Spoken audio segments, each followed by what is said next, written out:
It's all's good, and now we follow, I think, Geralt? Are the people saved now? So, we resume the session. A couple of you have gone back up top to start ferrying people down. It's a pretty quick journey, but as you get up to the top, it's sort of all manner of carnage is broken out. You see a number of sort of flaming boulders are now being hurled into the castle complex. A few buildings are now on fire from what had previously been hit, and there just seems to be faltering morale up there. As you make your way up top, a few of them sort of discuss with yourself how the expedition went. And upon hearing that the tunnel system is now clear, they begin ferrying down people in groups. Evacuating people probably takes somewhere in the region of about half an hour or so. A few of you stay down on the lower side just to make sure that the passageways are clear, but it's a fairly uneventful 30 minutes. People make their way through the complex that you've now cleared and into the forest growth that you could see before. As the last of the groups sort of make their way down, you begin exiting the complex into the forest growth yourself, at which point you finally have a small time as a group to take a breather. You take a quick short rest for those of you who need it, and in the meantime discuss your next move. Gerald sort of looks at the situation and says to you all, "So, you wish to join with us? Make our way south? Try and find a way out of this mess? Or do you have plans yourself?" I think that heading south is... Sorry. I think heading south is the best idea. I think we will come with you, Joel, and see what we can find with your friends. Very well. My organization is based far to the south. It will take some time, but I'm aware of a teleportation circle. It's fairly nearby to the south. There's a town called Castamere. We make our way down there, and in time we should be able to teleport. Well, we should be able to teleport ourselves to Zarazan. Cool. Yeah, Sounds sure. good. What about you, Kim? What are you doing? He sort of looks to yourself and says, "Well, it's been fun, but this isn't for me. I have friends and family that I need to get with. Perhaps our paths will run into one another someday." All right. You be careful. Best of luck to you. Cheers. She nods to yourself, and with that says, "Take care of yourself. Hopefully we won't... the next time we meet will be under better circumstances." I nod. With that, you see her quickly sprint off into the forest growth, disappearing beneath the distant vegetation. She just jumps in the bushes? No. I laughed because I just saw her Naruto running into the forest. Onaha! Nice. That's So- the bio. With that, by this point, you're looking at heading into the evening. The sun is now set. Crickets begin filling the air, and you can definitely see sort of the nightly glow from up top from the city burning. The forest provides you with a fair bit of cover as you begin heading your way. It's otherwise, though, a fairly uneventful journey. You'll probably travel for somewhere in the region of about 2 to 3 days before you then head on out onto the main road. So I'm guessing we have a long rest on the way, because most certainly, yeah. I could feel the lack of rests in my body. Yeah, you very much, the first sort of couple of evenings, you make a long rest within the forestry that surrounds the south of Kingsford. On the third day, you then head on to the main road once more and begin heading south. You see the occasional cart here and there also traveling south, but given the speed that you're going at, you're able to make pretty good time. On the fourth day, you finally arrive into the town of Castamere. As you make your way inside, there are a number of groups that you see. A few of them look quite worried. There's sort of a lot of conversing going, and there very much seems to be this sort of tension filling the. Gerald sort of looks over at everyone and then sort of leans over. I have a feeling word is starting to reach them on what has happened. We should be quick and keep a low profile. If they realize that you're adventurers, they might swarm you for information on what has happened. Low profile is what I do. Yeah. He sort of looks at the giant panda and then looks at the rest. I'll keep my hood up and my face covered as much as possible. Okay. I just do nothing. I just walk with him. Like, well, I, it's pretty common in this area. I stay at the back of the group. Right. Makes sense. So, let's go to... During the trip there, Yeah. do we have time for long rest? Yes. Again, Yes. You complete 3 long rests for the journey. Oh lord. And just to double check, we didn't level up or something? And it's a good so- question. What level are you currently? 8. Currently level 8. Not yet, no. Yeah, I think we just leveled up. Yeah. Well, it's been going this quickly lately, so I figured I would just ask. Fair enough. So, you arrive into the town of Castamere. This town probably looks to be around 2,000, 2,500 people. Based from what some of you might know, it serves as a good resting point for those coming to and from the capital going south. So there's quite a fair bit of trade going on, and there's also a large sort of forest outside of the town by the name of the Elder Hill Woods. So it's got quite a vibrant lumbering sector. Nevertheless, Gerald sort of makes your way into the town. You sort of bypass the main roads, heading for a few back alleys. And after maybe 10-15 minutes travel through the town itself, you arrive at quite a simplistic looking tavern. A wooden sign outside sort of sways gently in the wind. And as you look up, you can see the name, The Sly Fox, written on it.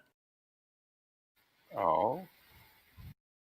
You head on inside, and immediately you're greeted with this odor of spent cigars, alcohol,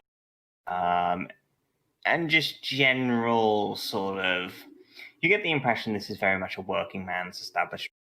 It's quite small, probably no more than, say, 30 feet by 30 feet, but nevertheless, there's a good dozen or so people crammed in here. There also seems to be 2 individuals behind the bar, both human, 1 male, 1 female, who sort of work away, pouring drinks and sort of clearing up. As you enter on inside, they give you a strange look, but as soon as Gerald enters at the back, they sort of turn their attention to him and give him a nod.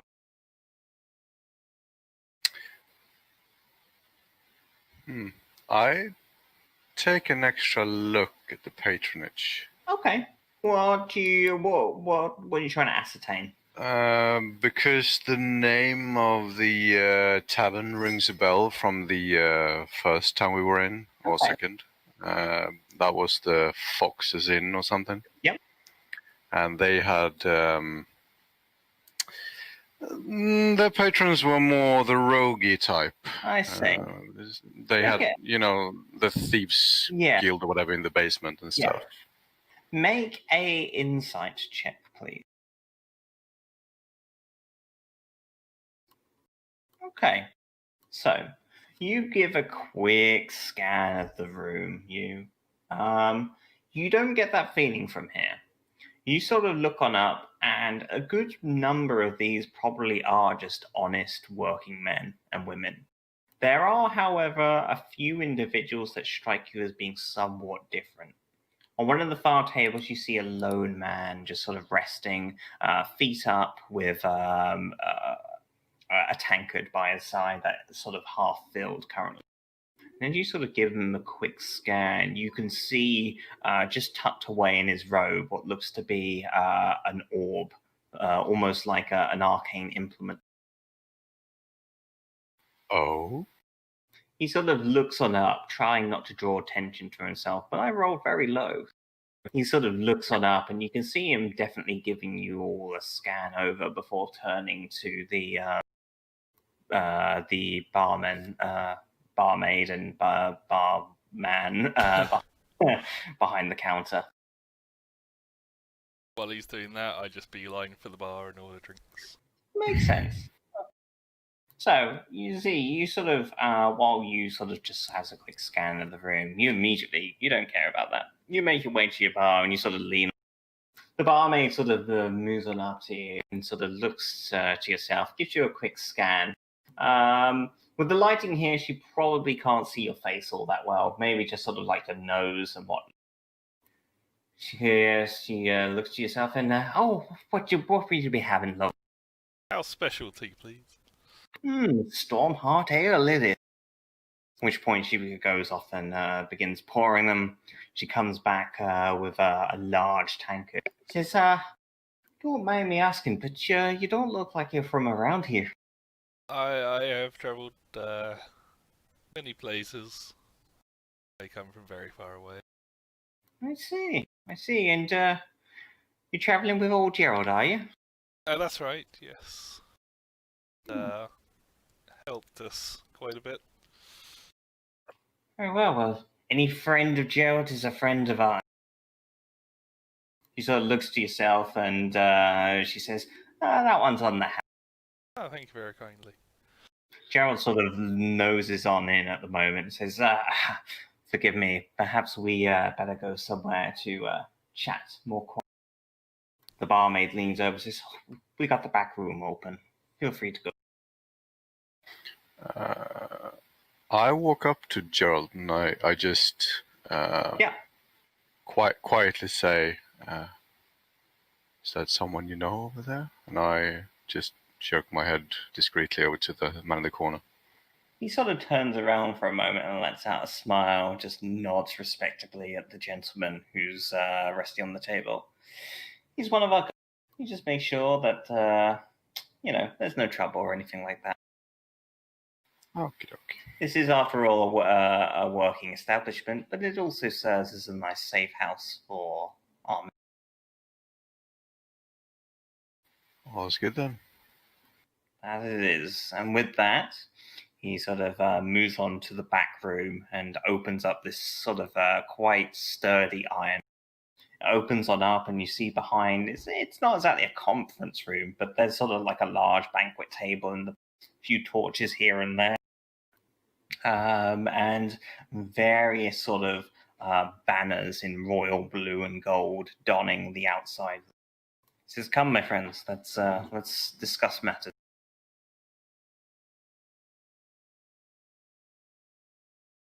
Oh,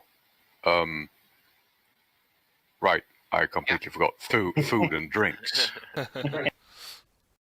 Gerald sort of snaps his fingers, and the barman comes over and says, yes, Gerald. What can I do? He says, it's been a long journey. Food and drink for all. And he goes right away and turns back and heads back into the kitchen. At which point you can hear this barman just start screaming orders. We need food and drink. Wow, they really take their job serious. As you begin entering into the room, Gerald sort of is the last to enter and begins closing. He sort of sits down at the table. So, we are here finally in Castle. I need to go check on the teleportation circle, but if it's anything like usual, it might take me a day or two to prepare the ritual for teleporting us to Zara. In the meantime, time is your own. Use it as you see fit. If there's anything that you need to do here, whether it be trivial means, shopping, that's... As for the situation itself, things are dire. We've seen what the demons are capable of, and no doubt they'll quickly, and I think Neri's connection. Yeah. Gone. What did you do, dear? I opened up the world map. Oh, not the world map. Oh, I was trying to figure out where we are, but it's really tiny. that's a good question. Do I? You're really tiny. Space is really tiny. You mean this one?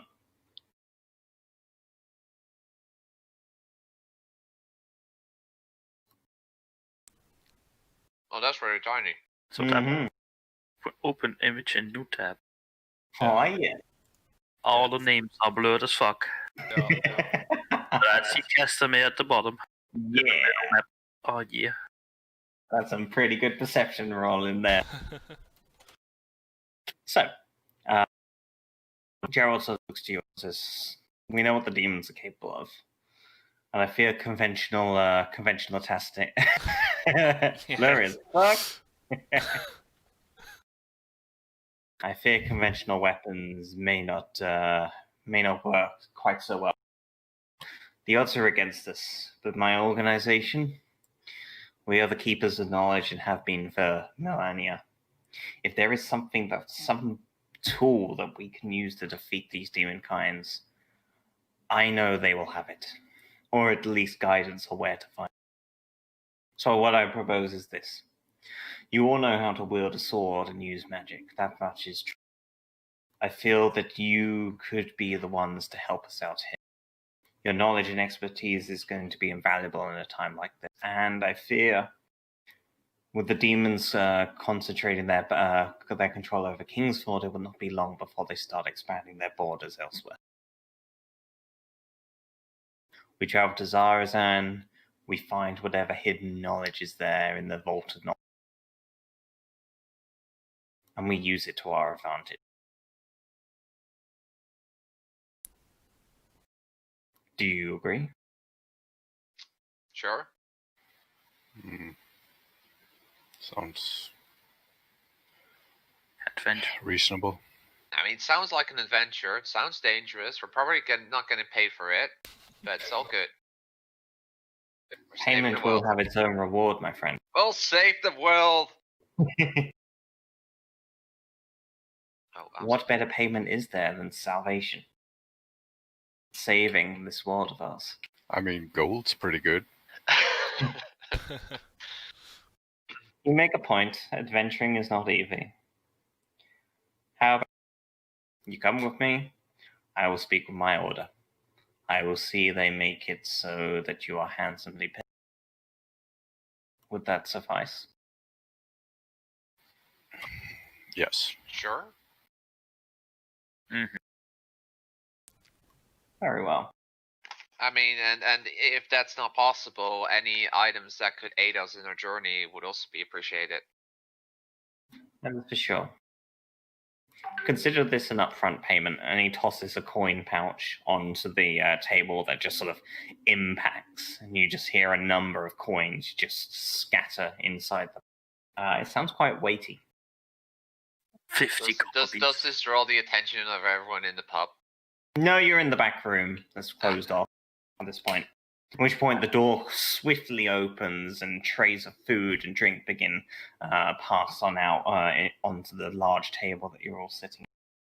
There'll be more of that coming in a while. Point the barmaid just closes the door once more. Oh yes. You have all manner of pies, roast hog. You have various sort of meats and laid out on the table in front. And a large sort of barrel of ale to one side.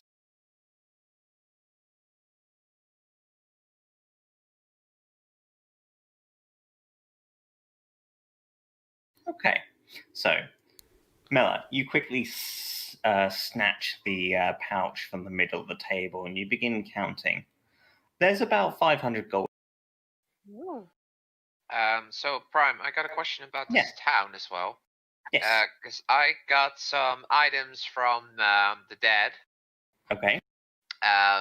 But is this town like big enough that we could probably sell them? Potentially, yeah. There's, like I say, it's about 2,500 people here, so there would be a few sort of more exotic locations that you could potentially pawn this. Are you gonna sell the urns? Yes. Don't know who wants to buy that, but yes. It I could be a rare collection. This thing held dead people in it. I mean, we could also stop to and move to a bigger town. You don't have to tell people that dead people were in it. Exactly. Just say that it's from your grandmother. That's very moral. Hey, my grandmother liked pretty urns. Because my grandpa's in them now. Okay. So, Gerald sort of turns to you and says, make this night your own. The next couple of days, I need to seek out the various reagents necessary for conducting this teleportation ritual. You're welcome to stay here for the evenings. In fact, it may make it easier for me to find you when necessary. Sounds Yeah. good. Is there anything that you need from me in the meantime?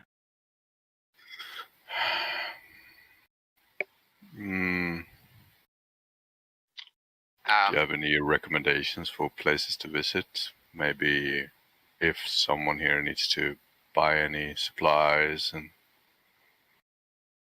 other good food places, maybe? He sort of looks to you for a moment and says, there's a few places here and there. I hear Vulios is the place to be if you're looking for rare and exotic goods. If you're looking for a place to feed, that would be... I hear the Grey Tankard is not bad either.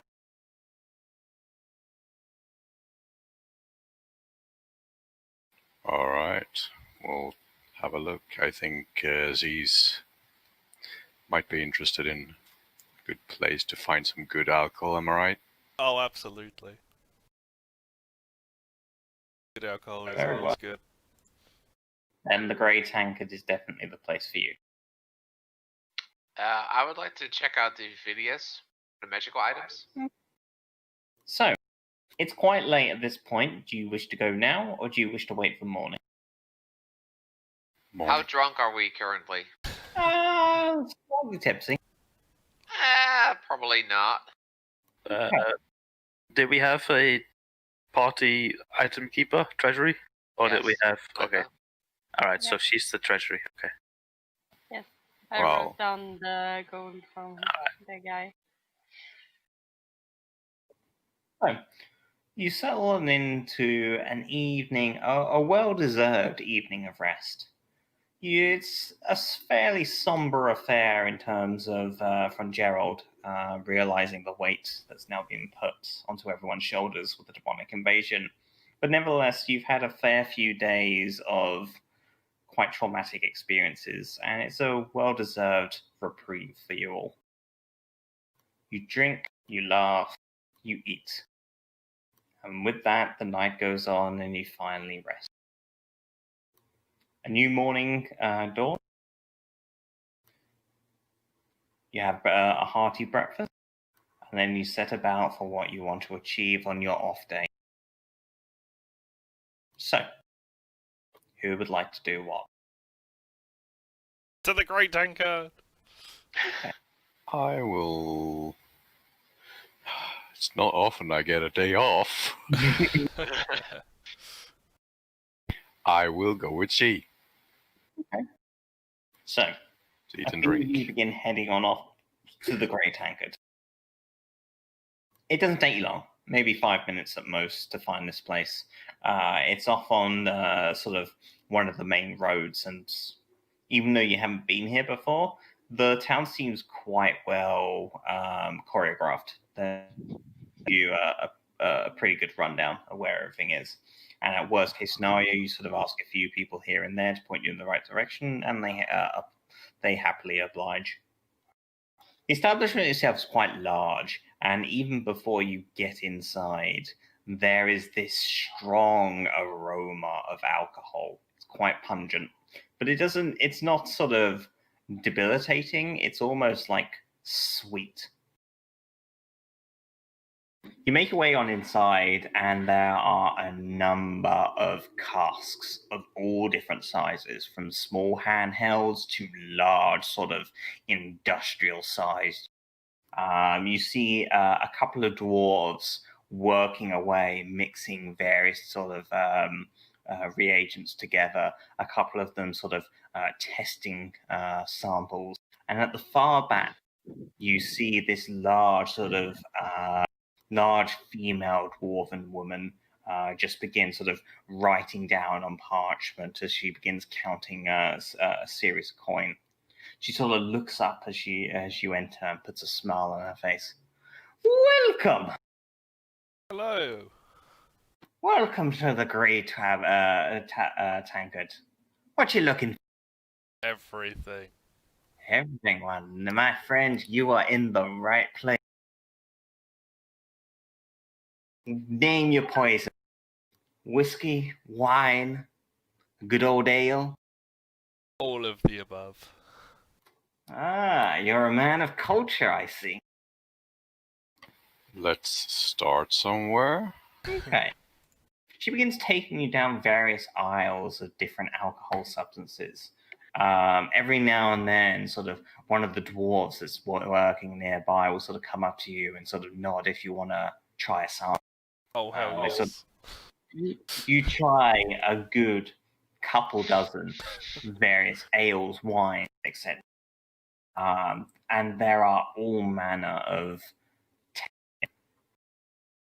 but all of it's good. Even the stuff that's like not to your fancy is still you can definitely get a sense of the quality of it. So, how much you're looking to buy? That's a good question. How much? And this is where you spend the entire party conversation on alcohol. And this is why No. Linda is not a drunk person. Also, this is, just this to is clarify, why this is why Linda carries the gold. that, just to summarize this, so Rogue and Jimmy decided to go to the pub in the earliest of morning, and they already started drinking Yeah. straight away. Yeah. It's not the earliest of morning. We've had breakfast. Okay. The sun's up. Yeah. Very true. By this point, you're probably looking maybe 10:30. It's not too bad. Perfect time for drinking. Just to clarify, I went to the magical For store. sure. We'll deal with these guys Yeah, first, yeah. and then we'll sort of skip to Julius's. Yeah, I've got like no money. I've got 58 gold on Wow. myself currently. Okay. I have like. I mean- I have 11, but 5 of it's Tabaxi currency. Ah. Yes. So, I just look at you. yeah, well, I will give you a spending limit.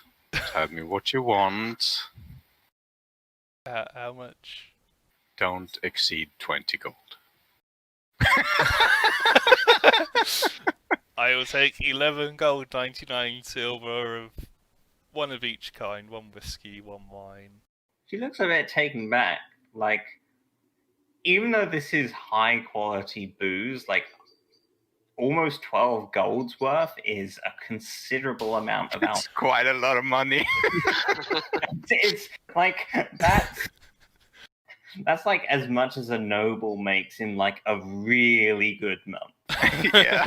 A really good month. So he just sort of walks in and throw that down. She's like, you seem to certainly be doing all right for yourself, don't Especially, it's the orc that holds the money. you? Yeah.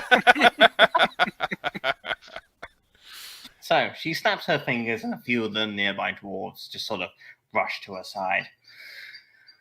Get these folks anything they want. They've earned it. They begin stacking nearby barrels and casks and whatnot. And when all is said and done, 12's gold's worth, it's probably a good a good 20 square feet of casks of all manner of different alcohol. Enough. We should buy a horse and cart. You just spent it on alcohol. Yeah, so there's about 20 square feet of just casks on the ground now for you. She kind of looks to you for a moment and says, how are you looking to get all this out? So do you know where we can buy a horse and cart? She kind of laughs for a moment. Says, I believe Bernard, he does pretty good horses. Most of the town guard use him. Oh, yeah. She sort of leans out the door and sort of points up down the street. And you see just on sort of like the edge of your vision to the right-hand side, there looks to be sort of a large, kind of looks like a mix between a warehouse and a stable. That would be the place you want to go. We'll be. If you want, right back. I can look after this for the time being. Yeah, I'll take one cask with me. Just hoink. You sort of hold it underneath your arm and hoist it away. Okay, so you make your way. Actually, no, that's fair. So that's gone on. That's probably transpired over the course of an hour. Is it just VMAC heading to Vulios's, or is anyone else going? I Good luck, can tag along. Okay, so Mella and VMAC sort of make their way across. So Quincy's not joining us? What's Quincy doing then? Sitting in a tavern, Okay. motionless. He was, In that case, he was told to sit in the tavern. in that Like case, hell. Prime, I sort of drag him with us. Like, you're not gonna sit indoors all day. Come on. Do you wish to go, Benjamin? Guess I'll just tag along. Okay. So the three of you sort of head on through. You get all sort of manner of strange stares from passers-by as a large Goliath barbarian, a warforged and half-elk, half-elf begins meandering their way down the nearby alleyways and roadways. Nevertheless, much like with you and Zed, you're able to find the establishment fairly easily. There is a large sort of tent resting out front of this, not a tavern, but it looks like it probably was a tavern at some point and has been converted. But out the front, there's like this colorful, vibrant, large tent that's been set up at the front, almost serving like an entrance way into the establishment. You make your way inside through the beaded curtain, and there is all manner of strange smells that sort of greet your senses. Candles float near. You see small wisps of light sort of pass here and there. And you see all manner of sort of brooms dusting and tidying without any sort of individual at the head. Standing at the far back, just sort of rearranging a few books as he goes, you see a fairly veteran individual, probably early 50s, human male, grey sort of beard and tied back hair, donning sort of this purple and red robe.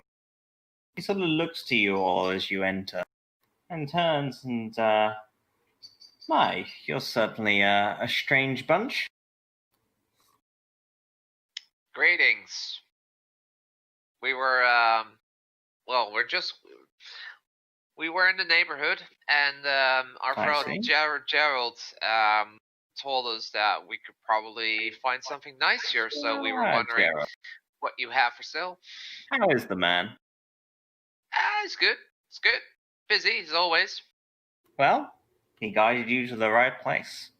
At which point he snaps his fingers, and you see all manner of sort of cabinets just burst open with various sort of artifacts, items, and possessions sort of just begin lifting up and levitating. Welcome to my emporium. Whatever you need, it's for sale and for the right price. So, what would you like the looks of?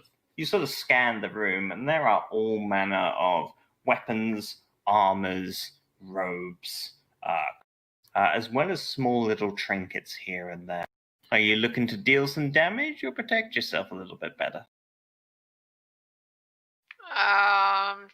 Do you have a bag of holding?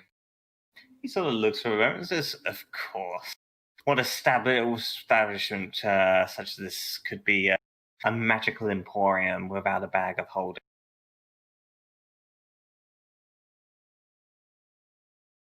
Okay. At which point you see this sort of ghostly hand emanate from this gentleman, go to a nearby not a pile, but you sort of see like various sort of accessories nearby, and just pull out this large sort of and bring it back over to him. Because how much is it? For an item such as this? You said Gerald recommended you, so I suppose that is always worthy of a discount. He sort of looks for a moment and says to you, 150 gold. Okay. I'm just writing it down for now, so... Yeah, it's fine. Linda, Quincy, you got anything that you're particularly interested in? Because I think a bag of holding is just a general, always a good item. I mean, it will also allow Rogue to bring a stack of alcohol with him. But you don't know he's bought a stack of alcohol yet. But No, we're knowing the guy. Fairly good idea. Yeah, I mean, of course, a bag of holding is always good. Take a looky around the room. What else he has? Okay. So like I say, you've got quite a good mix of items here. You've got weapons of all manner of shape and size. You have armor set. You sort of, your eyes are sort of dart across and you see levers, you see plate, you see various types of chainmail. And as you get close to some of these items, you feel like the faintest sort of, kind of like your the hairs of your arms stand on end. Like a few of them sort of give off this, what's the best way to describe it? Some of them feel warm to the touch. Others sort of give off this ecstatic sort of electrical feeling to them, almost like static electricity. You sort of look across and you find sort of like quivers. You find small little trinkets and artifacts, rings. There's quite a grandiose selection here. So he looks to you and says, I can point you in the right direction, but I need to know what you're looking for. So, what kind of jewelry do you have then? Like anything for a person like me that might be interesting, or for Quincy or for Linda? He sort of gives you a quick scan over each of you. He says, come. He sort of boos on over and comes to a nearby cabinet. He sort of pulls out a few bits and pieces. Some of them seem vibrant and red. Others seem to be a more sort of simplistic brass color. And a few others have various sort of gemstones lined into them. So he looks to yourself, Dinios. And first of all, he pulls out what an orb of vibrant red. And as he sort of hands it on over to you, it's very warm to the touch. Oh, what is it? Can I? He said, it is an orb of the Inferno. You take it, you crush it, and it will give your druid abilities powers that you may not have seen before. It will allow you to deal more damage while in your bestial form,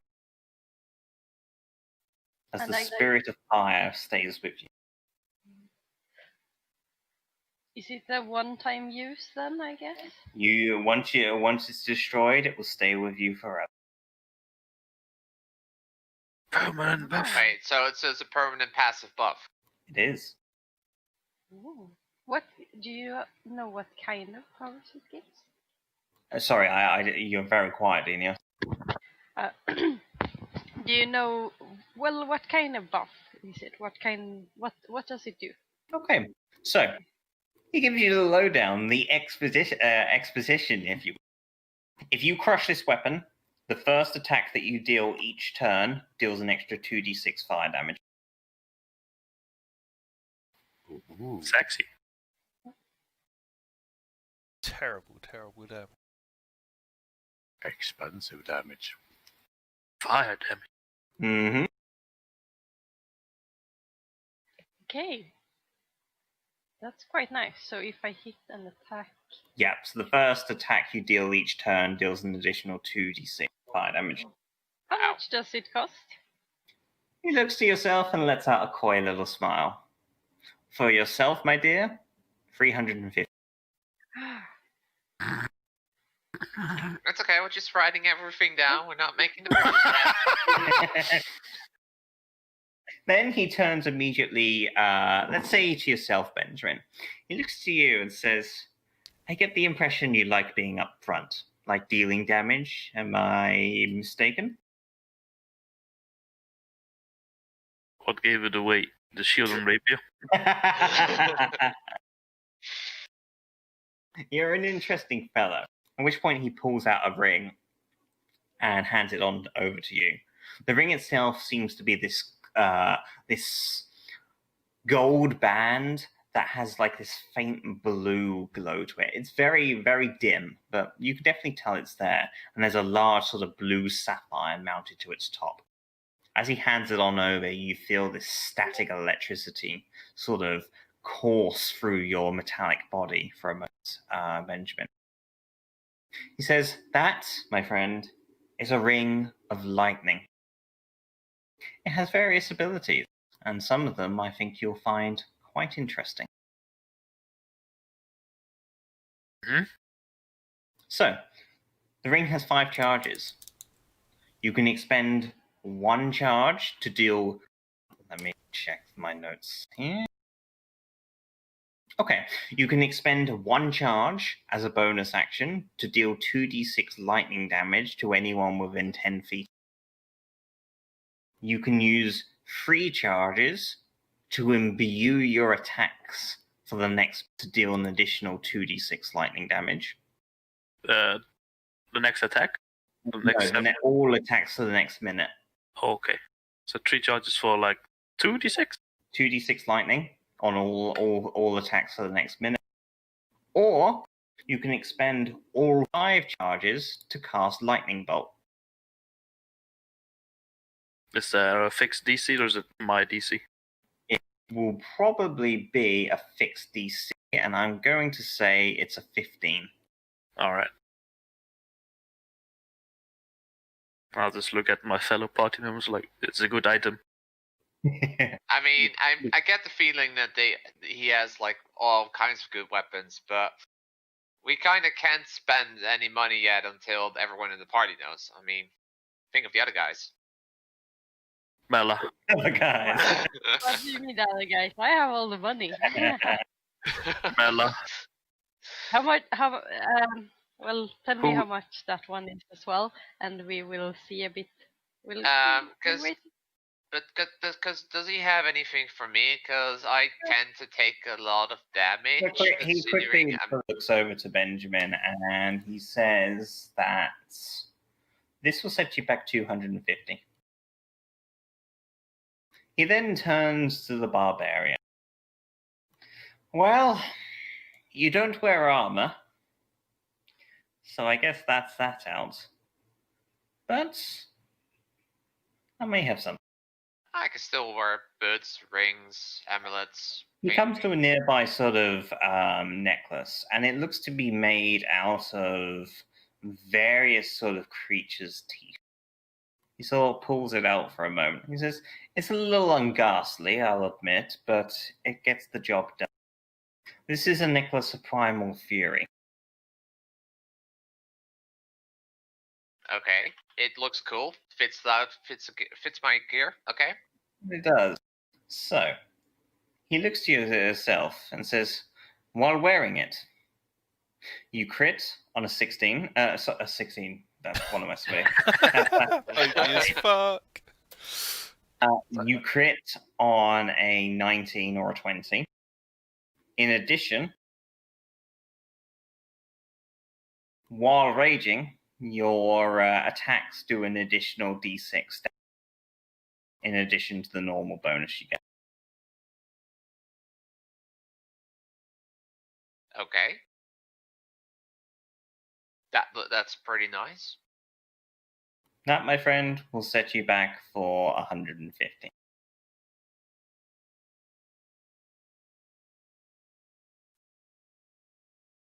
Okay. Okay, nice. At which point he kind of just leans over, looking at you all. So, what do you think?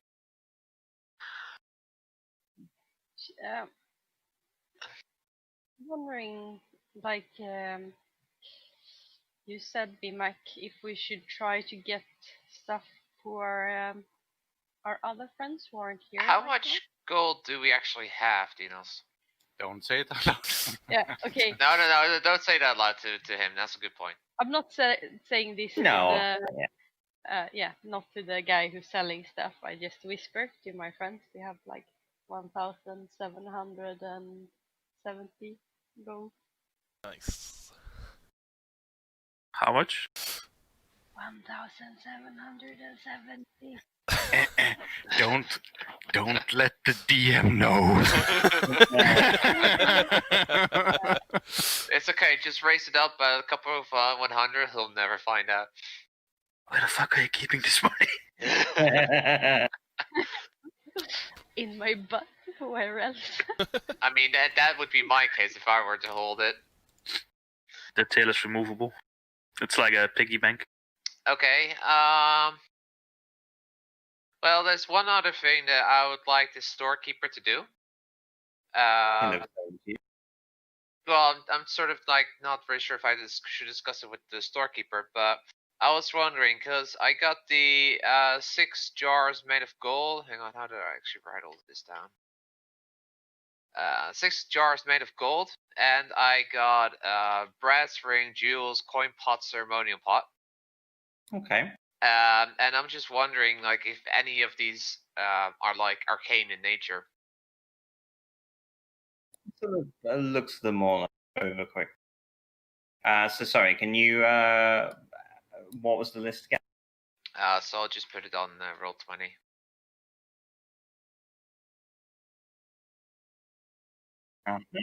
Okay, yes. So he looks on over all of them and says, "Sorry to say, but the only one that's magical is the brass ring." Okay. So the brass ring is a brass ring of fire element.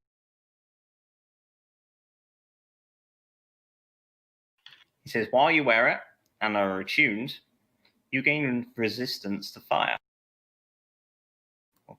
Once a day, you can also summon a fire elemental to your aid.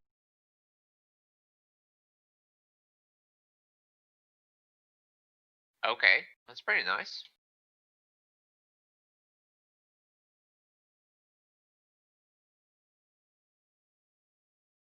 And a fire elemental, does it attack with melee or ranged? Generally speaking, it's melee. Okay. Great, another melee character. Just what we need. It's okay, Yep. You can occupy the same space as somebody else. Yeah, well, lighting him on fire. Nice. Just stack them on top of the mob you're fighting. Okay. So he identifies it just for free? Question mark? Oh. That's nice of him. I'm surprised. So, if we were to buy all of these items, that would set us back 900.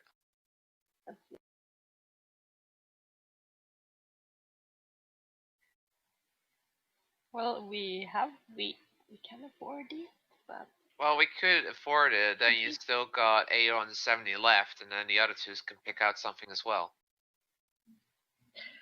yeah. Sir, shopkeeper. Yeah. I was wondering, since we are we are interested in purchasing these items, but it's a lot of items. Are you having any discounts for larger purchases? He sort of smiles at yourself, Mala. Make a persuasion check, please. I need to check what. Persuasion. Charisma. Uh-oh. He sort of smiles to yourself, Mala, and says, "As pretty of a thing as you are, I'm afraid there are no discounts. These are quality items." I give him my sad doe eye. You should have went for the sexy look instead. Maybe that would have helped. So I'm just thinking that we're interested in buying them. I'm glad to hear it. But well, I basically tell him that in order to acquire the funds, I will need to sell the jars of gold that we got. And I was wondering if he could help us either by purchasing them from us or referring us to a store that would give us a decent and fair price on it. He looks over them for a moment. Where's the list? Okay, 6 jars made of gold. Cool. Okay, looks over the lot. He spends a good 10 or 15 minutes looking over this stuff, appraising it. I'll tell you what. I will take all of this stuff. I presume you want to keep the Ring of Fire elementals. Yes. But the rest of it, I will take off your hands for, say, 200. Sorry, 200 what? 200 gold. 200 gold. I'll take the lot for 200. Okay. Okay. Well, I think this has given us plenty to think about. And would it be possible for you to hold on to these items for a while we go gather our friends and then return to buy them? Very well. He sort of nods his head, and you see the mage hand sort of reach on out, pull each item one by one, and put them in the bag of holding. He then takes the bag of holding and pushes it under the counter. I will look after this for you.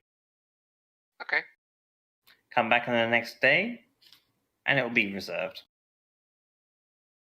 After that, well, there may be other customers that wish to purchase them.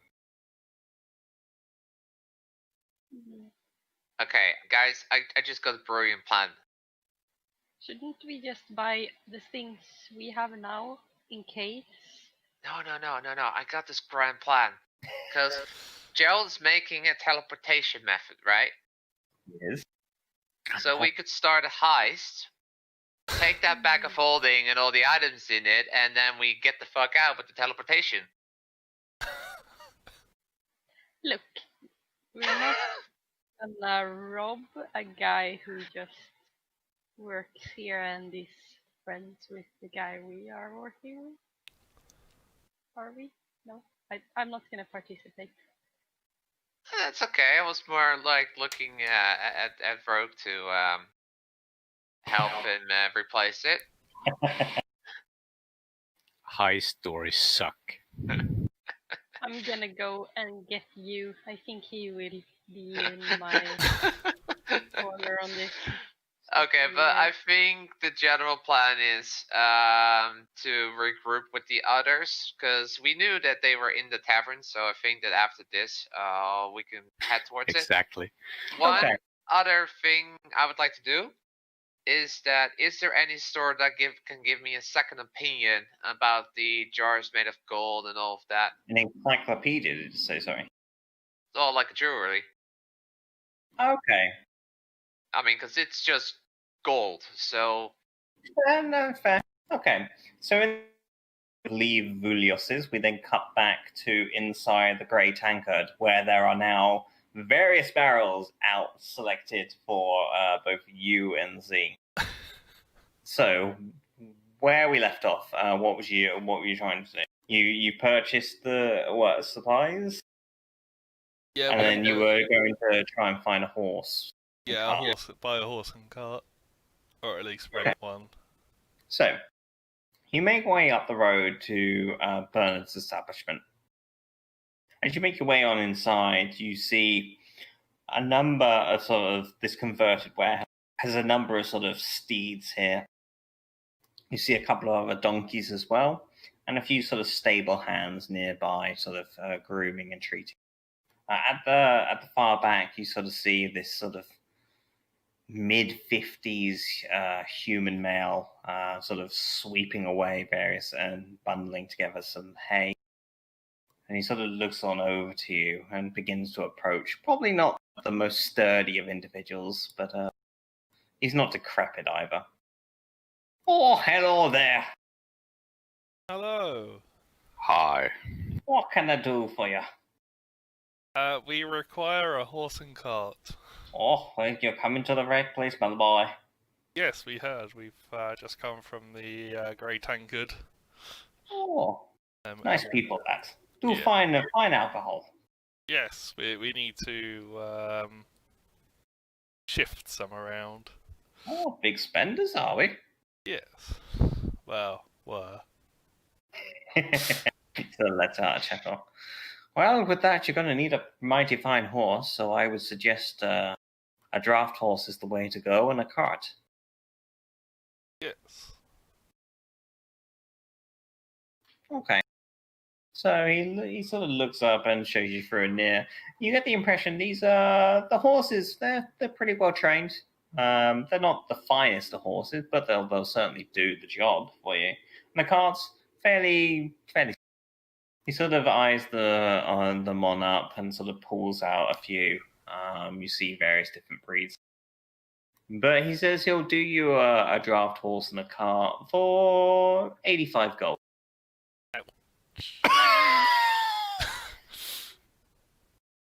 So that's not gonna work. So it looks to you for a moment and sort of, what do you mean? Well, our current treasurer is not with us at the moment, and we don't have that cash on us. I see. Well, I can give you a mastiff for 25. Hold on, Z. Excuse me, sir. Yes. So it looks to you, expectingly. I just need to confer with my comrade here. Okay. I'll get right back to you. No worries, good sir. You know, we only need to take these things probably to the teleportation circle. Right. So we only need transportation. We don't need to buy a horse and carriage. Right? Yeah. Or do you plan to transport these things somewhere else? Well, I was planning to take them with us.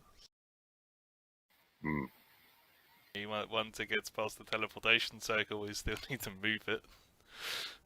I mean, but isn't this just like a week's supply? This is far more than a week's supply. Yeah, it's a month or two for the whole party. Yeah. Wow. And you really think that you won't find any other town in 2 months? It's not the point, and you know it. That's okay. I'm not even there, so I'm not judging or anything. Okay. 20 feet, roughly, so it's like that much of alcohol. That's a lot of alcohol. True that. Maybe we should find the others. Get some money. hire a horse? Ask the guy how much it is to rent the horse for a couple of days. Okay, good question. Let's see.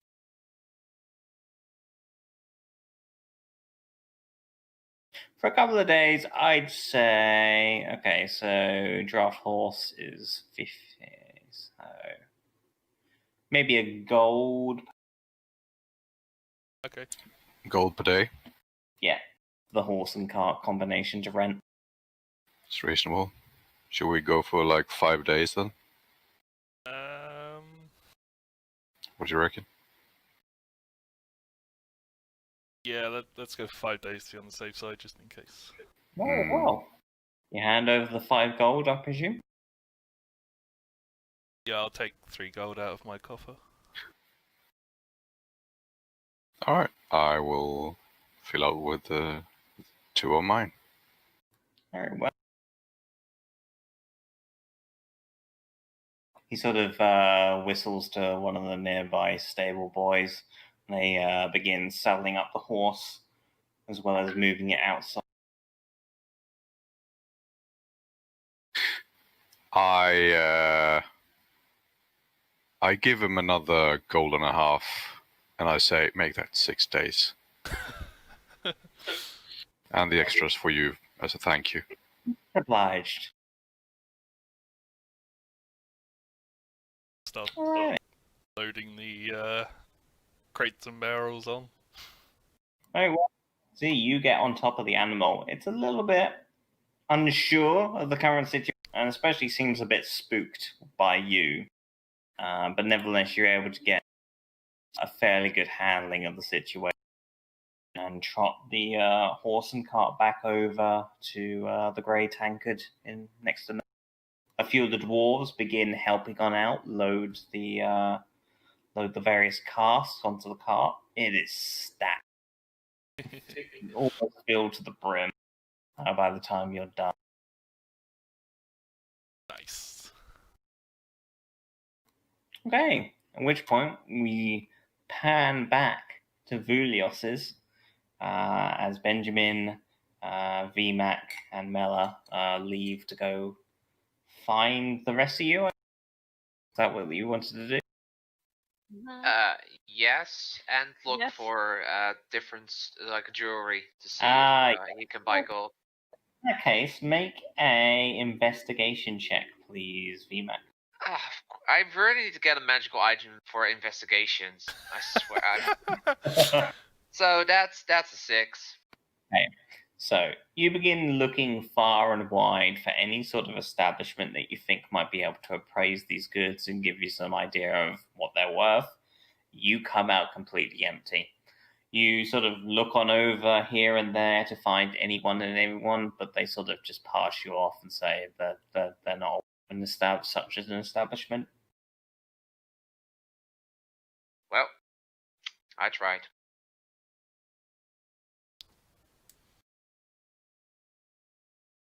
All right. I mean, unless the others want to help me look. You want me to try? Sure. Oh god. Intelligence is not my strong suit. There's no one strong. You're the mage of our group. She's not a mage. Fine, druid. But apparently, even with -1 intelligence, I did better than you.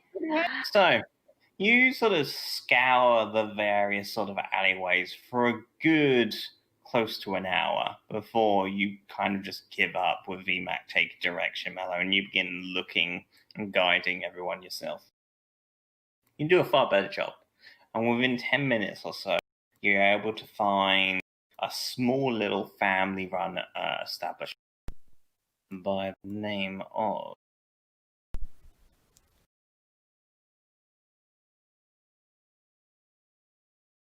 the Jeweler's Pride. You make your way inside, and it seems as though it's being run by a family of halflings. They sort of look up, you see what looks to be a husband and wife, and a couple of children. Well, I say children, probably more sort of late teens. Later, they see it. The two younger ones seem to be sort of helping tidy the place up, while the two adults sort of inspect and prospect various pieces of jewelry. The man sort of pipes up for a moment and says, "Oh, hello. Greetings. My, you're a tall one." My, you're a short one. So we're can I do? adventurers, and we found some jewelry, and You say, we were wondering if you would be willing to take a look at them. "Oh, most definitely." Sort of Okay. has a look, and meanwhile the wife sort of is inspecting them. "So where you come from?" From the mountains? I see, and you got this stuff in the mountains? From a dungeon. Oh, whereabouts? Whereabouts? I don't know. We were like walking. I forgot. I see. He kind of looks on over to the wife, who sort of gives him a bit of a nod. "Seems you brought us some interesting stuff here. You looking to sell or just get it valued?" Well, could you tell me anything about these items? They're certainly quite old. From what we see, dating back probably 300, 400 years. Most of them look to be in the means of sort of, what's the word? Offerings to Keela. Most of the time, these are buried along with the dead to make sure that they pass on into the afterlife unheeded. Aha. You found them, you say? Yes. I didn't know they were used for tequila. Let's see. Sort of gives you a query eye. He's not quite sure whether you're just naive or playing him at something. So anyway, yeah. They're fairly well made, and from what we see, most of these were probably buried along with someone of importance, a noble maid. Who knows? But one way or the other, they're good quality and made of quite nice. If you were looking to get rid of this lot, well, I probably wouldn't mind saying maybe 200. How much? 250. He's willing to pay for them all. Okay.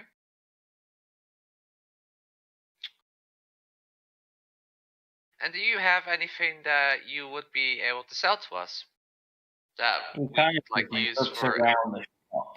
And you see is this prospect of various sort of wares. It says, "We're not really a selling establishment. you We just buy. buy interesting goods from all sorts of interesting people. And most of the time we sell them to other interesting contacts that we know." Ah.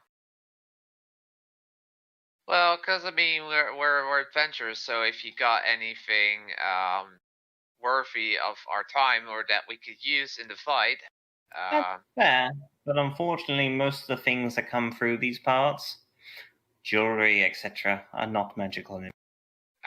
well, that's For unfortunate. that, you're probably wanting to visit Vulos. He is the, how shall we say it, procurement of magical and strange items in these parts. Oh, okay. We're virtually gold sellers. So if you do get like anything magical, you just sell it to Phileas, then I take it. We certainly have some kind of a deal with him, yes. Ah. When's the last time you sold anything to him? So he turns around to his wife and they sort of discuss, or was it last year? No, that was about a couple of years. Oh, Like wow. I say, we don't get many magical items. Most of the people are pretty much just pawning their jewelry. I see. Well, I sort of like give a hint to my teammates, like if they got anything to say about this. But I think we can make a deal on selling the jewelry. Happy to. Yeah, Linda, Quincy, anything to add or fine with this? Your stuff. Should I take the gold for holding for the upcoming purchases? Might be easier. Yeah, I don't mind how you want to do it, but he's offering 250 for the lot. Yeah, I think we will sell it here then. Yeah, I mean you Okay. got more money here. With that, you see the man sort of hop off his bar stool and go head on into the back room. You can begin to hear all manner of levers being pulled and sort of police systems. And after a short 5-minute break, he comes on back with a large bag of gold in tow. Just to recap, we did not sell the brass ring, right? Correct. Okay. I took it as everything but the brass ring. Oh yes, good. Okay, well that's that then. So Linda, you can write down 250 gold, and I can get rid of it in my token.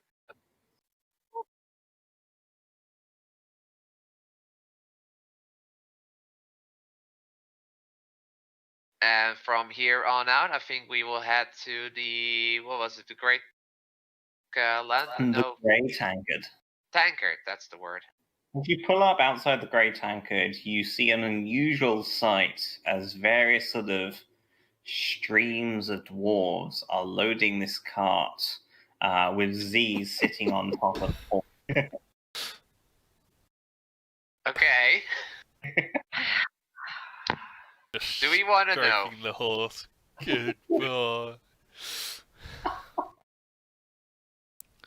Okay, Z. Oh, What hi did you? there, Matt. What are we looking at? Alcohol. I can see that. Is it just for you? No, I bought. Well, you bought some for the party. Oh, you bought some for us as well. Oh, okay, that's nice of him. It's quite reasonable. Yeah. The dwarves passes on by as he's beginning to put a cask on the horse and sort of overhears this conversation. He just sort of turns around and says, "Your boys have got fine taste." Oh, well, there's no doubt about it. I mean, have you ever tried his own-made stuff? He sort of stops for a moment and sort of looks to Azir and says, I wasn't aware you brewed your own. Oh yes, my last one had a lot of body. See? Have a nice bit of Gotta have a nice bit of body. A fine Gaddafi like that. You're looking to sell any of your stuff? Bring it to us. We're more than happy to do the legwork for That you. sounds. Sort you out a my fine deal as well. Excellent. I don't think I've actually got any in my cask currently.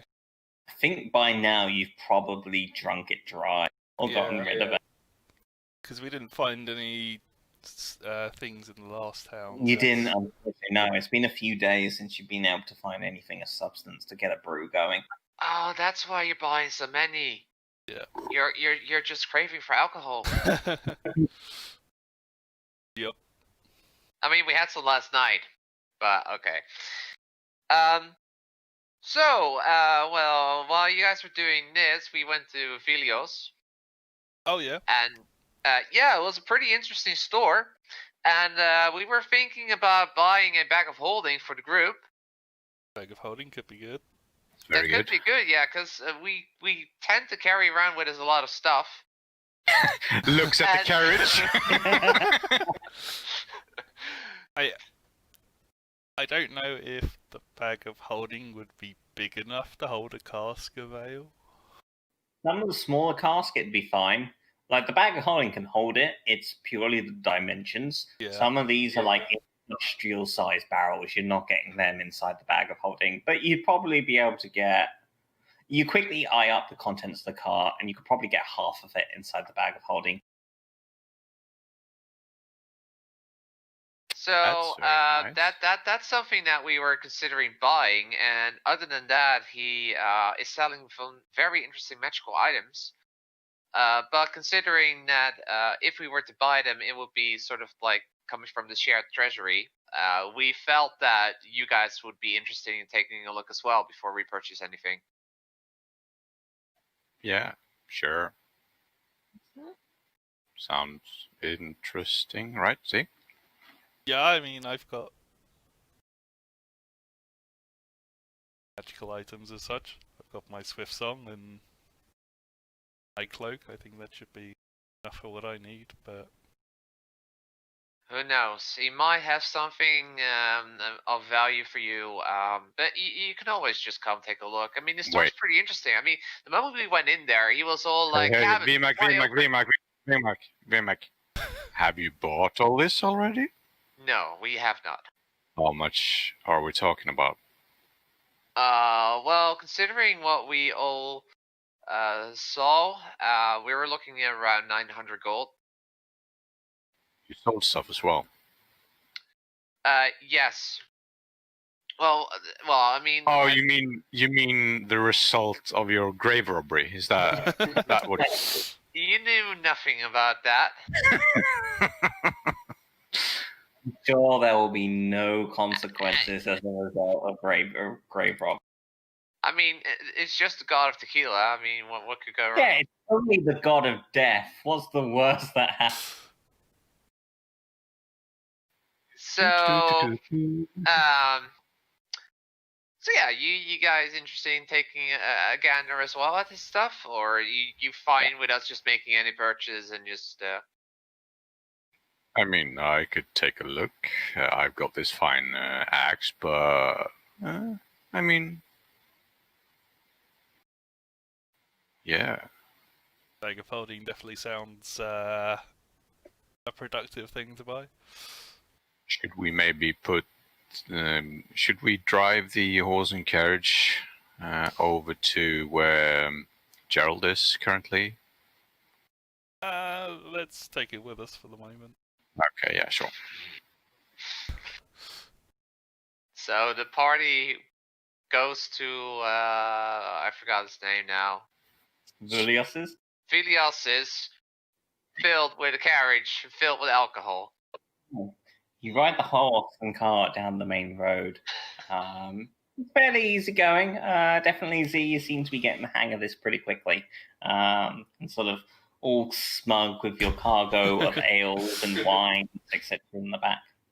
You're sort of pulling up to the tent, having been guided there by the other members of the party that were previously at Vilios's. And you step on inside. He sort of turns around and immediately greets you all once again. I see you're back quicker than I expected. I like that in a person. Well enough to give us more discount? You, I like you. Hey, you, he likes you.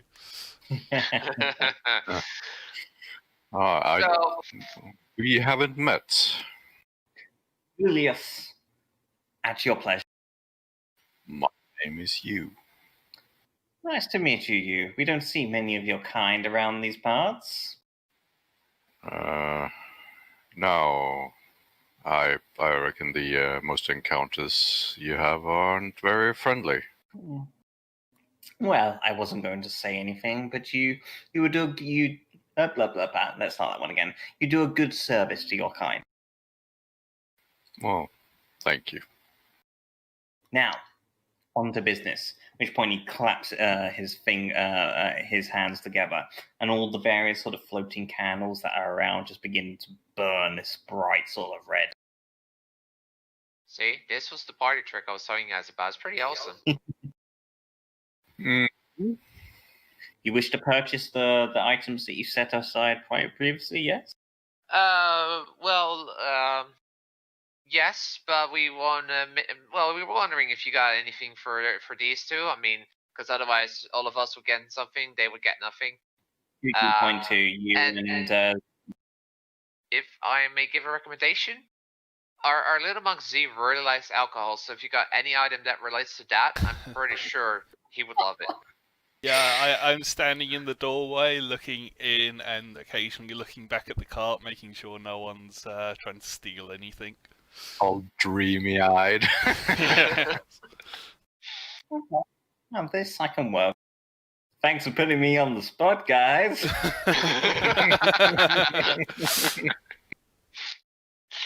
But I'm sure you've got so many magical items. You've got something that can fit this I can need work right with in. this. Okay. Anything else you have that isn't related to alcohol could also work. Endless I don't know. flowers. I just want to see what Prime comes up with now. Okay. So he sort of looks at you all, and then first of all, he looks to yourself. He sort of eyes you up and down. What are you using? Are you using a one-handed weapon or a two-handed weapon? I'm using this fine one-handed thunder axe. And he says, what do you prefer? Do you prefer the one-handed, or do you want to go with something a bit bigger?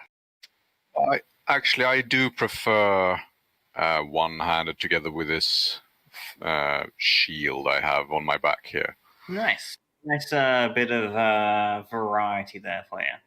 So he goes to a nearby sort of cabinet, and he begins taking out this quite long steel blade, and you can see there are various sort of runes that emanate this greenish glow to its side. And as he sort of hands it over, it's incredibly lightweight. If you would hazard a guess, probably a long-lost elven weapon, because it's very light and very versatile. It's called Zerataz, Blade of the Hunter. It's one that I've had in my collection for quite some time. He goes on to describe it's a +2 weapon for a start, one-handed, and deals a D8 damage. But it has various sort of tools at its disposal, shall we? Okay. So the blade has 5 charges. You can use a bonus action to deal an additional 2d6 poison damage on an. While holding it, or while attuned to it, you gain resistance to poison damage. And it deals an additional 2d6 damage against all beasts and dragons.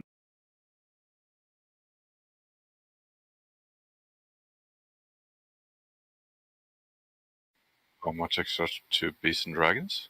2d6 against dragons and beasts.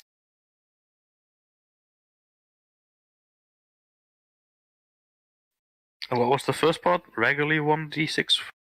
So, 5 charges remain, just typing this out.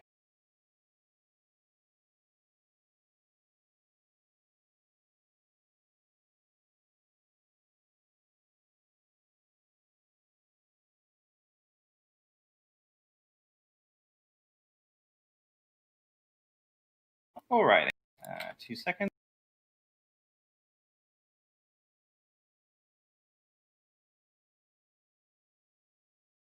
Okay.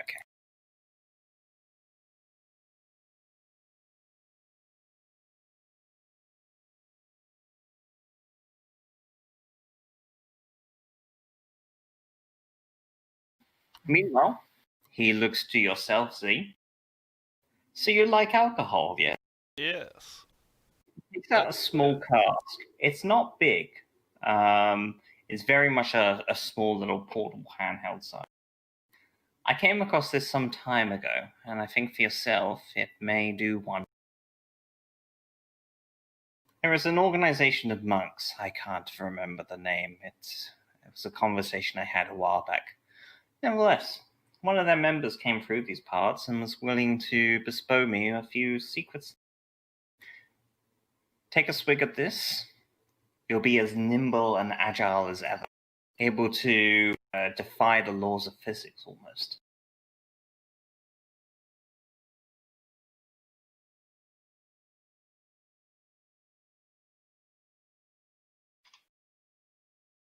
Okay, so this is a cask of secret juju. Okay. It has enough for 10 swigs. When you take a swig, for the next 1d4 hours. You gain agility. Agility? Fucking. Right. You gain dexterity equal to 22. Wow. Wait, so doesn't that also boost your attacks and everything? Yeah. Wow. You also gain advantage on all acrobatics checks for that time. Minor, I know, but it's a nice added bonus.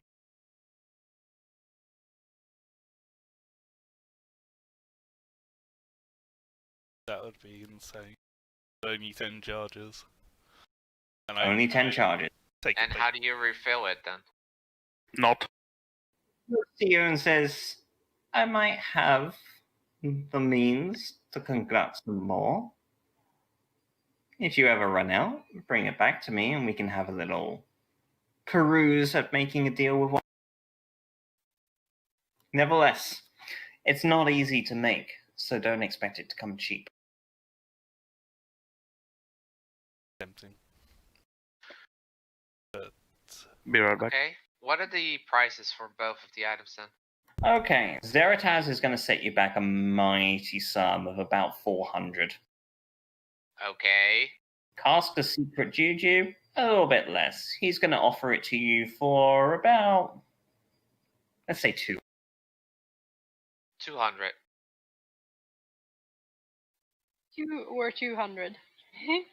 200. Because you cut off after 2. Yeah. Yeah, I heard 2 as well. I was like, okay.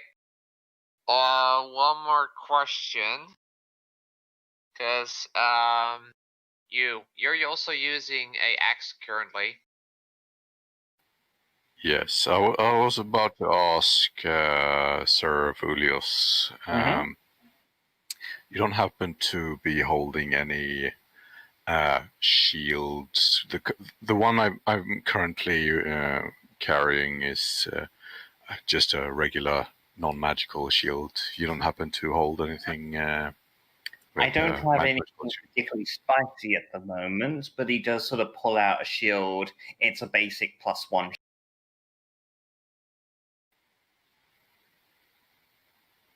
Because the axe you got right now, that's a 200 as well, isn't it?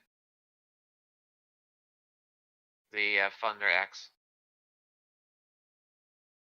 We bought that for 150, I think, yeah. Yeah, because I'm thinking that it might be, because if you get this other weapon, then maybe I could get the axe, because I think the axe is better than what I currently use.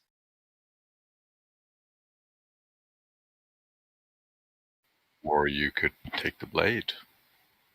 But I need the two-hander. Sorry?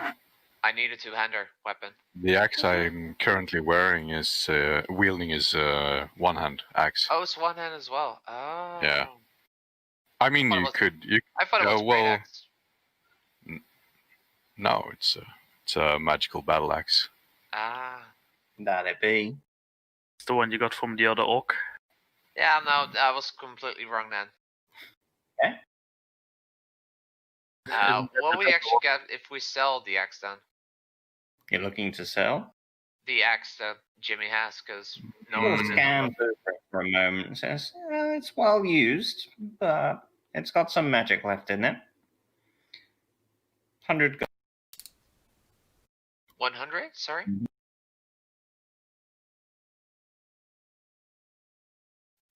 Okay. Hmm.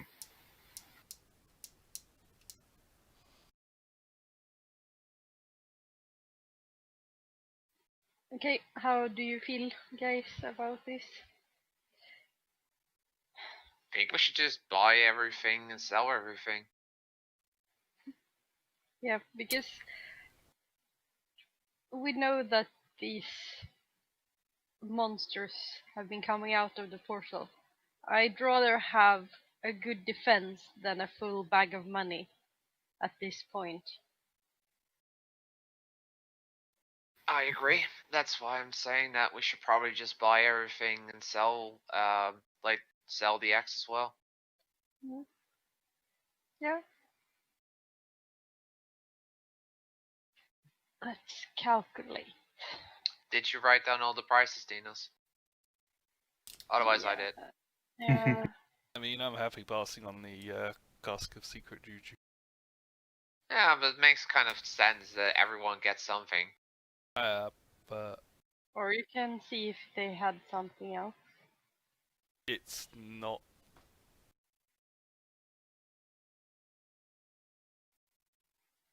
I mean, it is an improvement, but not. An extra +2 to your attack rolls and your damage rolls. The Ring of Storms also works on you, I think. On the you panda boy. Yeah. Yeah. Not you, you. I didn't think. Mm.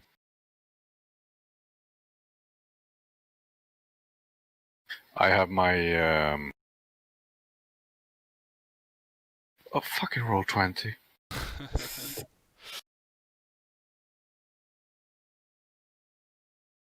Well, why don't we take a 5-minute drink break and you guys can kind of deliberate Sure. what you want to do. Because I need a cup of tea. A nice spot of tea.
shield, by the way. Oh, yeah. Sorry, I forgot to even.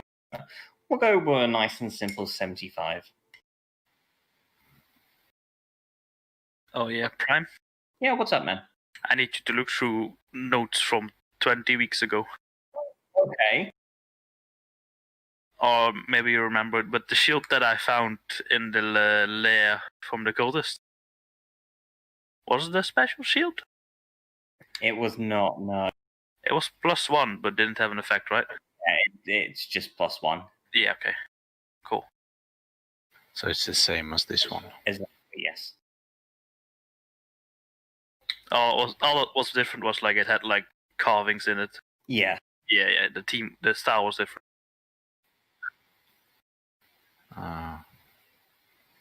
Glamour makes all the difference. +1 would give me a 19 AC. Pretty good. Yeah, it's pretty good. I mean, if I pitch in my gold I'm currently holding, so after the beer purchase I have 45 gold. Is it okay if we go with both the blade and the shield if we sell the axe? Yeah, but I think we just do it from the shared treasury.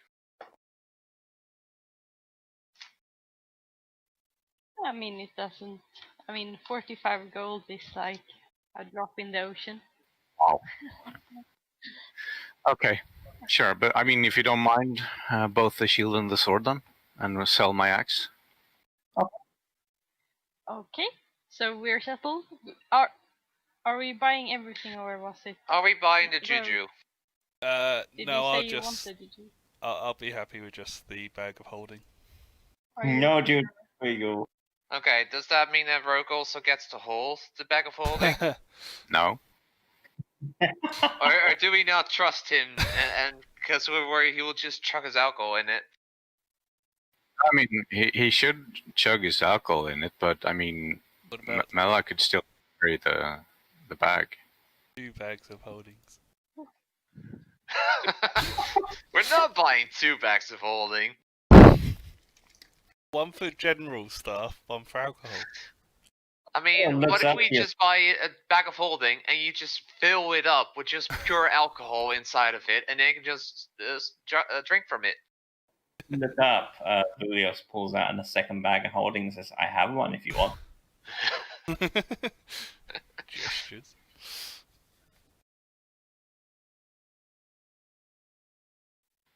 How much are we looking at right now? The abacus out. Yeah. I add okay. 1,375 if we're not getting the juju.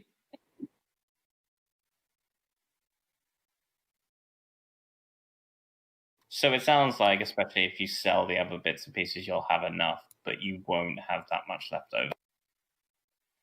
I think we got plenty left over then. Yeah, we had 1,770. Oh, okay, sorry. I thought what you said previously was a bit less than that. Yeah, and then Sindris sold the Yards of Gold for 250. I'm Okay. guessing. I don't know. Did you give me that money? Yes, the money's yours. Yes. Good. Yeah, with that we have over 2,000 gold. Okay, so you still have a nice hearty sum left. Yes. So we could buy another bag of holding. What I'm asking also regarding that is, with the current one we buy, will it only be able to contain Theo's alcohol? It's definitely going to take a fair bit of it, but there should be room for everything. I mean, it's sort of the question, if we like give him that luxury, he'll just fill it up. Yeah, I guess. It'll just be like, oh wait, there's still 200 pounds left. Let me just buy some more alcohol. Looking back at what's in the car and what you think will fit into it, it will fit, but there's not going to be a huge amount of free room. I mean, it's sort of the question to Z, like, what do you prefer? Do you prefer to just get a bag of holding for yourself, and then we get one for the group? I think that would be better, yeah. Sure. I don't mind. Cool. Okay, so 2 bags of holding. Nice. What's the total? At least now, when you put things into the bag of holding, it's not going to smell of alcohol.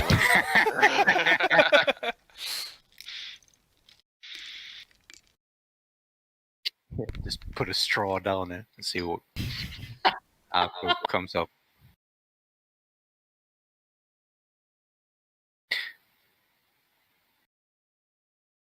Just use the fucking bag of holding as a flask.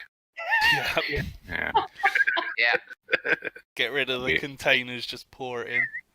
That would be fucking epic. And you're just gonna be all like, okay, well, dwarves, we got all your help. Just chuck it in there. Yeah. I mean, Okay. Then So, just turn it inside out.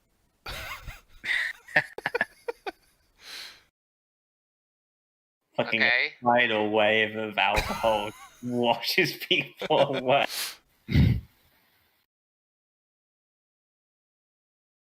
So we make the purchase then.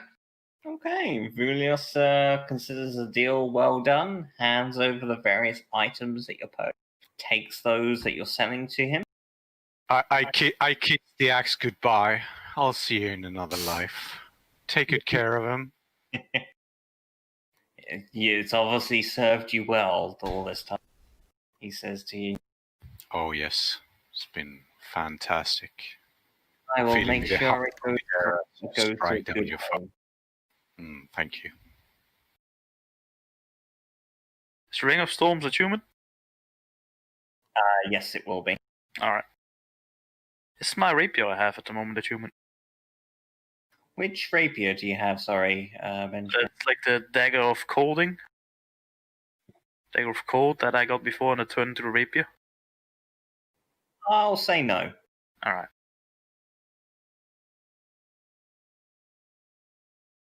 Welcome, Zeratas. My life is Zeratas. Mm-hmm. So with all of this, we basically all got an item, and we still got some leftover cash. Is there any like other items that he sells that could benefit the group? Potentially, what do you want? Well, what does he have? Well, I mean, he's got quite a bit. I'm trying to pull Well, something but- out of you guys so I know where to. Yeah, but Prime, my issue is that if you let us look it up, we'll just go like just Google like best sure. meta items for D&D character, and it's gonna be like some review and stuff. So you need to get this item; it's really good for the price it sells to, and then Yeah, there's but sort of metagaming on it. Sort of regionally looking. Are you wanting a magical damage that improves your defenses? you Does wanting he something- have an item that gives light? Because we're still Right. using lanterns, torches, something that might give dark vision. He looks to yourself and says, I have just the thing. He looks over to a nearby sort of lantern, and this lantern looks quite exquisite. Very sort of gold, sort of works around the design. But the thing that draws your attention is the lens itself is made of ruby. Sort of hands it over and says, this is a lantern of true sight.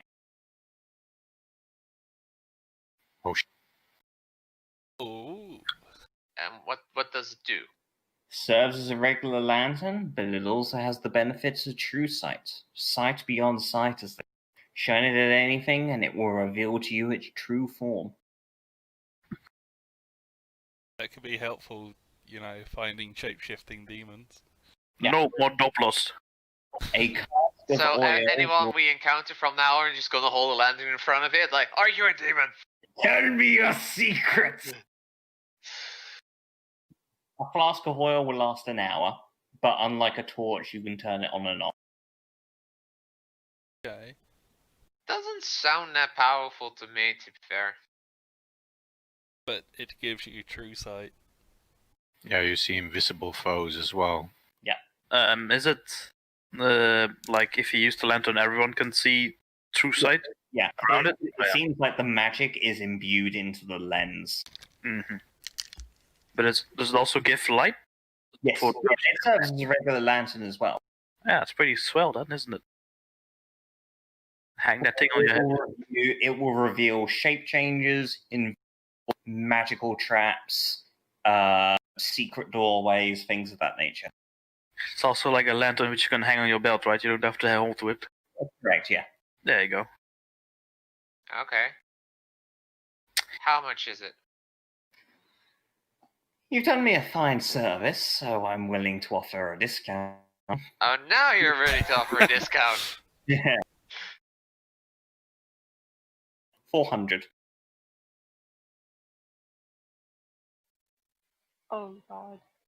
Is it worth it? I don't know how powerful True Sight is. It is powerful, but I don't think it's useful for us at the moment. But that's the thing. It would show up the demons, the shape-shifting demons. Know for sure who is, who isn't.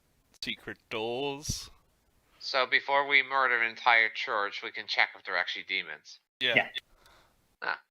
Would we actually be find it on any shape changer, whether it be demons, whether it be, I don't know, devils, dragons, etc., it would reveal their true form automatically.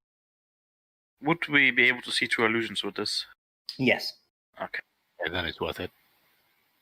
I mean, it's worth it. It's worth for 400 definitely, but do we have use for it at the moment other than the demons itself?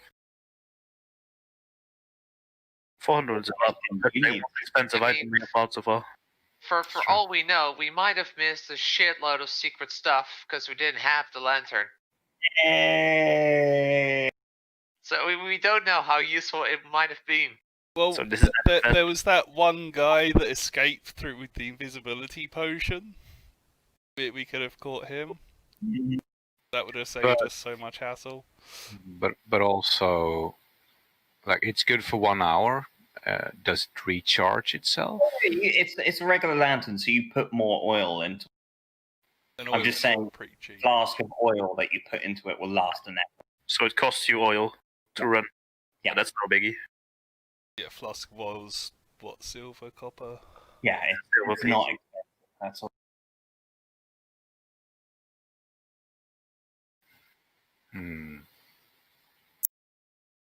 Of course, Yeah. it just means that you need oil with you compared to torches, which you just carry around all. Yeah. What's the range again? 60? Good question. I don't actually know off the top of my head. Let's take a look. It's been a while since I've actually had someone use a lantern. There's also different lanterns, hooded and bullseye lanterns. Probably be a hooded. Let me just quickly look at the player's hand. Hooded lantern is 30 dim and additional. That sounds about right, yeah. I'd say it resembles a hooded lantern. Cool.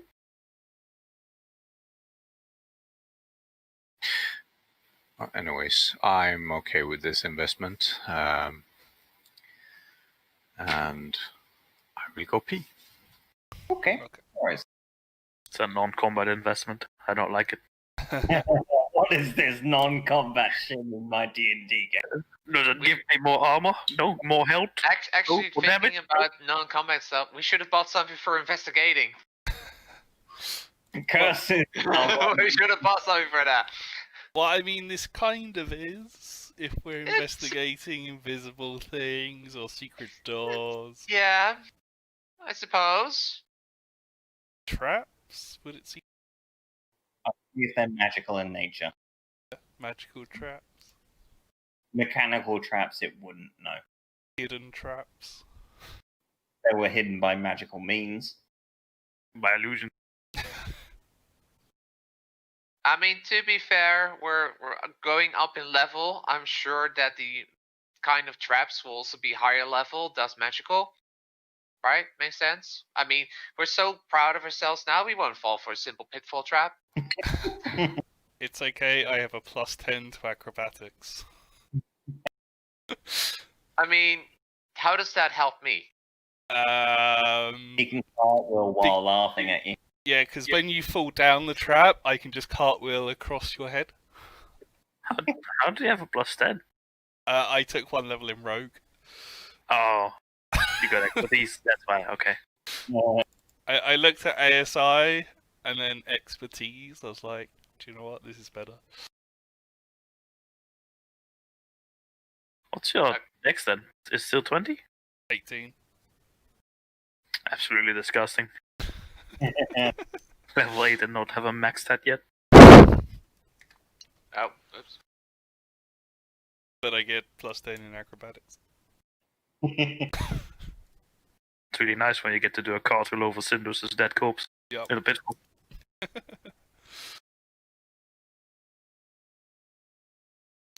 So yeah, I'm gonna start stuffing things into my bag of holding. Okay.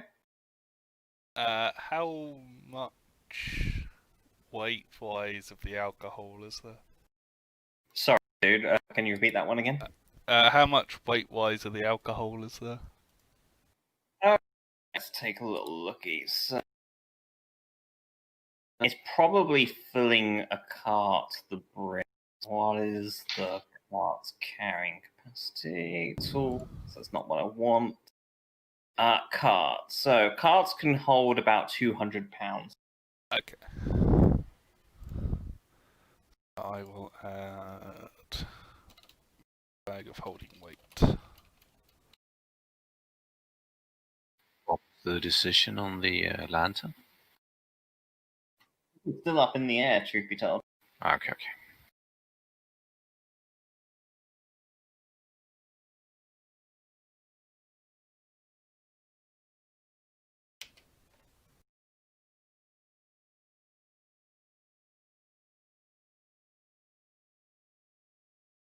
I mean, maybe since we bought so much, we could have a discount on the lantern. My persuasion check. Well, he liked me, right? Can I make it? Sure. Why not? I will say Mela is helping you, giving you advantage. Oh, that's a good thing. So you sort of lean in, VMAC, for a moment. You try to get a bit of sweet talking going. Mela also sort of leans in, and he sort of looks at the pair of you and says, "You caught me in a good mood, and you've done me a good service by buying some of my wares today. So how about this? We say 300 for the lantern." Okay, guys. Yes? Yeah, I Yes. say yes. I think Yeah. that's Now, who gets to wear the lantern? That is true. Who of us doesn't have dark vision? I know do. me and Quincy, I think. Sounds about right, yeah. Right? Yeah, I can't see in dark. I already have a Okay. lantern, so Quincy might be worth it for you. I can wear it, sure. And you carry oil with you, don't you? I used to. I used it all on people. Isn't that just how you maintain yourself? Just by squirting oil inside your body? Tracy. I don't need maintenance. WD-40 every now and then. You could Exactly. I don't need maintenance. That's good. You're Alright. a self-sufficient machine that don't need no man. Alright, so we have a lantern. I can't even die. Not even alive. You're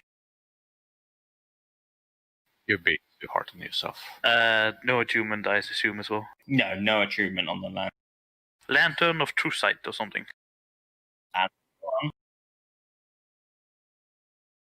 Oh. 6. 2 pounds. Improvised weapon. Smack somebody with it. There you go. Oh man. Smack somebody with a lantern. Isn't that something in a fancy trope? People smack people with I lanterns? think, a trait, like Brawler or something like that. Tavern Baller, improvised weapons. Yeah. To D4, yeah.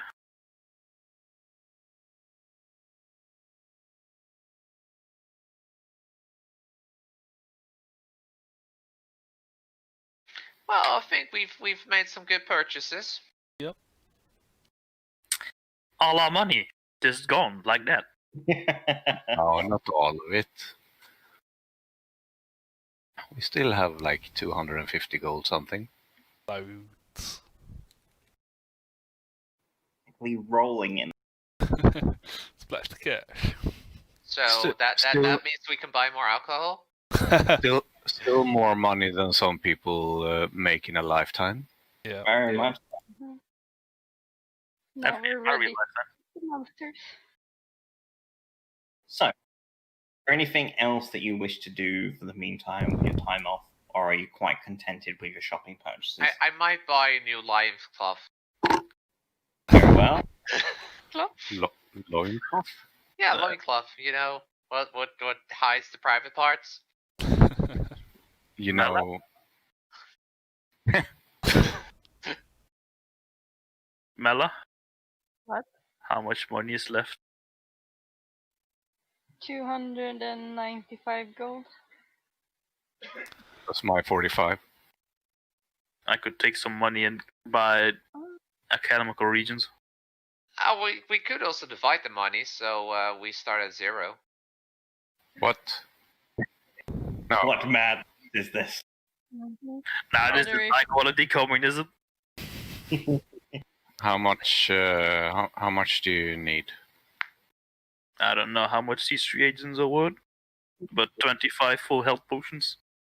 And there's poisons as well that we could use, or I could use. Any of us could use that have a bladed weapon. Yep. Does it work on bludgeoning weapons? Unfortunately not, no. You can't bludgeon the poison into someone, unfortunately. Well, What? I mean, what if you just hit it hard enough? Then Fracture again, that I door don't think you boarded. need the poison anymore then. Fucking skull scathed him, you're like with a point bullet. Oh yes, finally poison. You're saying you have poisons with you, Benjamin, or you would like to brew some? I'd like to purchase plants, reagents to make them. Very well. So while sort of everyone has finished the majority of their shopping, VMAT goes off to find himself a new loincloth. You decide to take yourself to the back alleys a little bit more, perhaps find someone who knows his way around sort of poison making, etc. Can you make an investigation check, please? Yes. Nice. You quickly sort of find yourself in some of the more sort of questionable parts of town.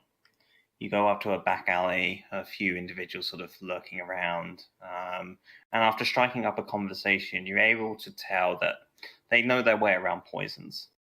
They sort of look to yourself and say, looking to take a guy out or lower his capability? Anything to weaken the enemy. So they think to themselves for a moment and say, you might have just the thing for yourself. They sort of begin writing down on parchment. It says, this will take a man out easily.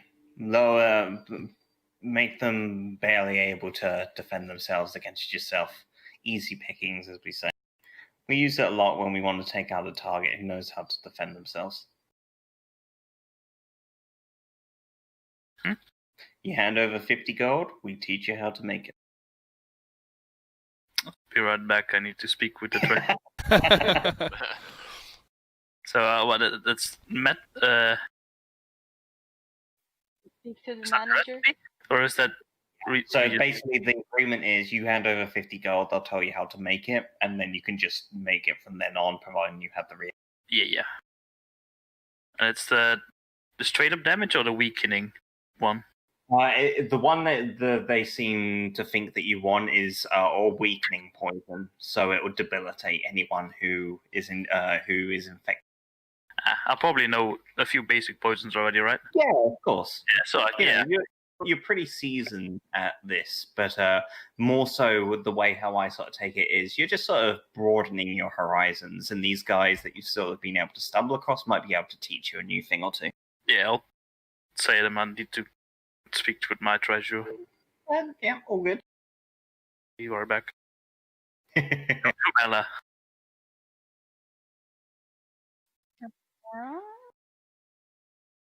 I need 50 gold for a poison recipe.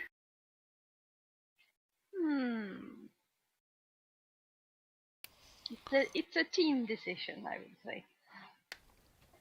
I'm still stuffing alcohol in my bag of holding. It's a long operation. Sorry, what was the question? I was I'd writing say- down stuff. Give him the 50 gold. It's only fair. It's a fight coming up, and we should probably do as much as possible. But That's what some kind of gold. poison is it? Is it like the killing type or the paralyzing type? Weakening. Yeah, it seems to be the weakening type. Oh, okay, well that's good. Because killing an enemy with poison is a cowardly way.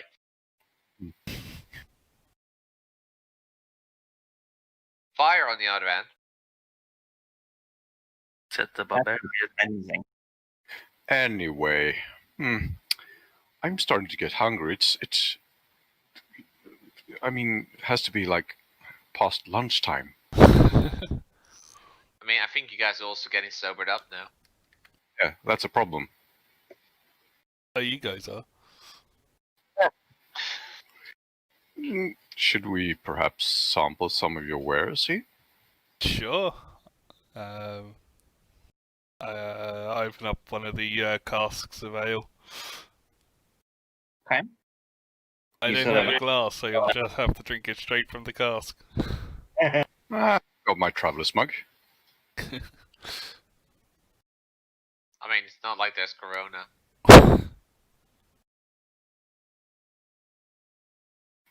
I take a swig of that ale. Yeah.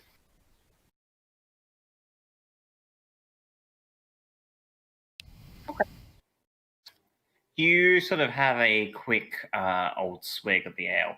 This one in particular seems quite flowery, almost like it's got a hint of like elderflower amongst. It tastes a bit like your first brew, the first one you made after we just met. It See? does, yes. It is very sophisticated though, and the longer you sort of dwell on it, the more sort of tastes come. It reminds you of the great outdoors. Ah, the great outdoors. Oh, this is actually quite fantastic. Do you think you could replicate this? I could certainly give it a go. I'll need to collect some regents.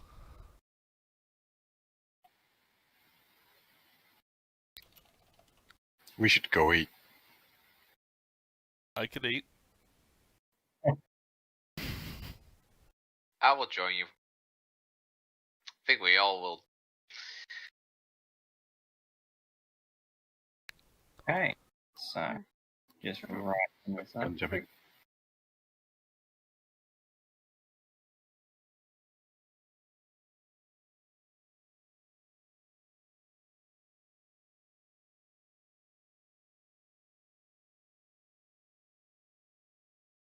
Okay, so I present to you Black Lace. Black lace. Wait, where do you present it? Oh, Yeah. there. What?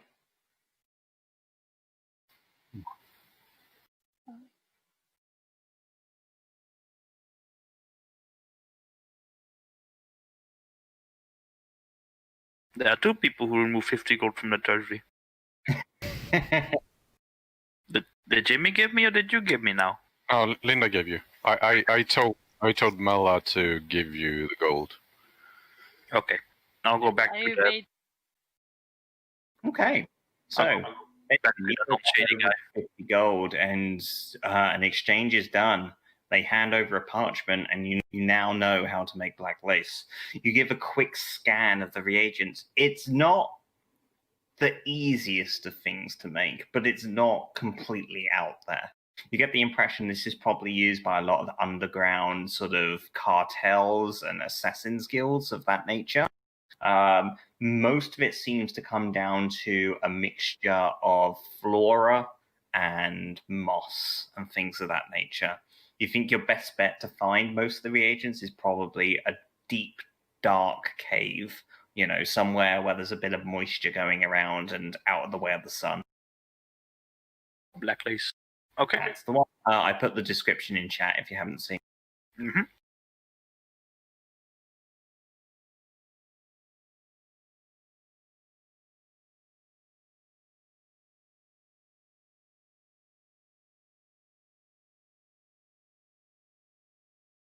Alrighty. So, any last shopping that you need to do, or are you all quite content? Yeah, I'm good for the moment. Yeah, I think so too. Okay. So, with that, your day of shopping is finished. You sort of regroup at the Sly Fox. That's exactly what it's like. By the way, Prime, just one more thing of shopping. We just fill up on food, stuff, supplies, shopping, Okay. You're at the level where food isn't really a problem for you. I will say take out how many of you? Take out 3 gold from the guild from your coffers, and you're good for the next month on food. Cool. Okay. Linda, write it down. So, you rest up for the evening. You celebrate with one another with your newfound gains. Perhaps you try a sample of some of Zed's various ales and wines that he has acquired. Yeah, I pull out a couple of casks and treat everyone, everyone in the tavern.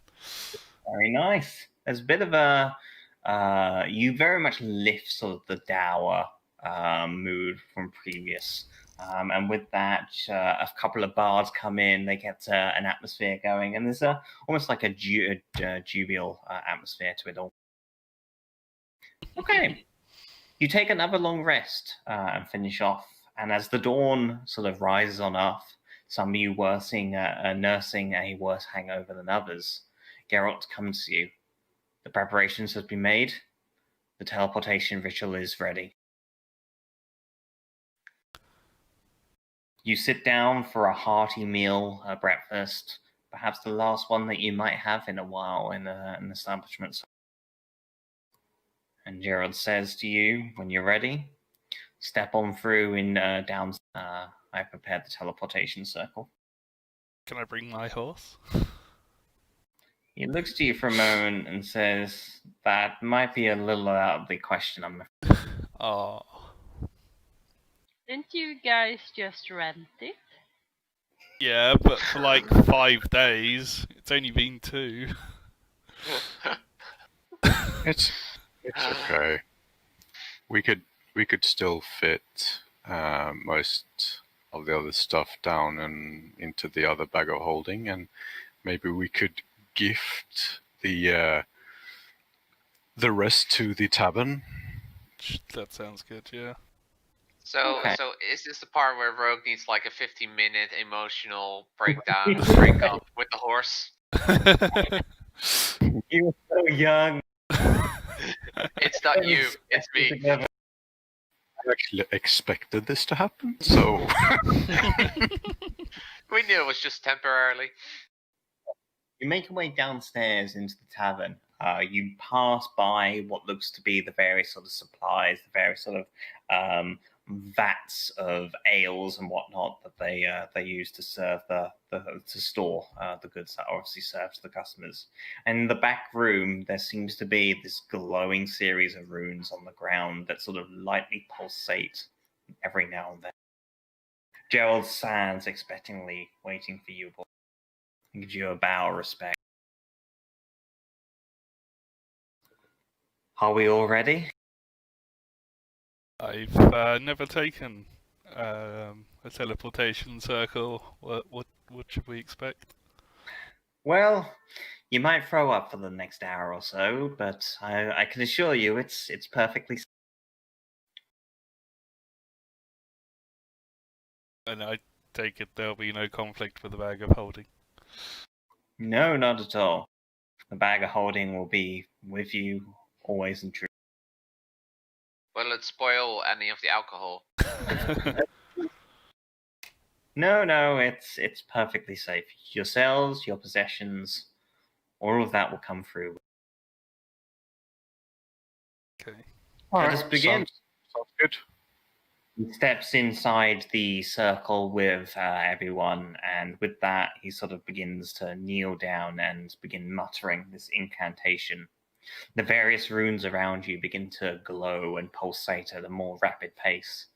And with that, you see these various sort of wisps of energy begin congregating around yourself in this symphony of dancing.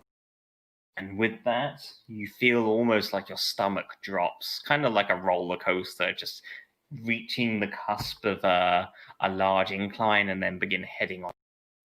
Your vision blackens for a moment and re-emerges almost instantaneously later, standing in this grand, sort of grandiose chamber. Marble floor and various sort of columns support the roof of this building. A number of sort of braziers dotted around the outside glow with a vibrant light. And stepping on into the room, you see a couple of individuals enter, donning robes of sort of royal blue and gold, very much like Geralt's. Geralt steps forward and gives them a bow and a nod. Assemble the council. We have various means that we need to speak. The other two don't say a word. They simply just nod and back on out of the room. Okay. So, Gerald begins to he says to you, "Welcome to the Tower of Zara. This is where my guild calls its home." Okay, so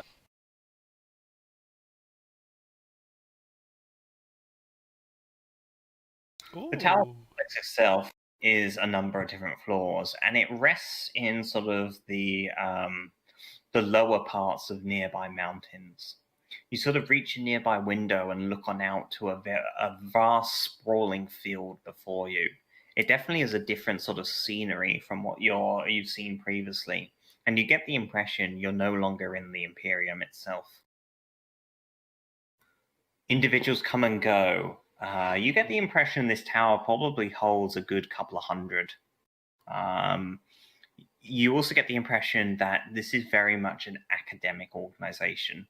There are libraries as far as the eye can see in certain rooms, almost to a sort of a daunting prospect, the amount of books that must be there.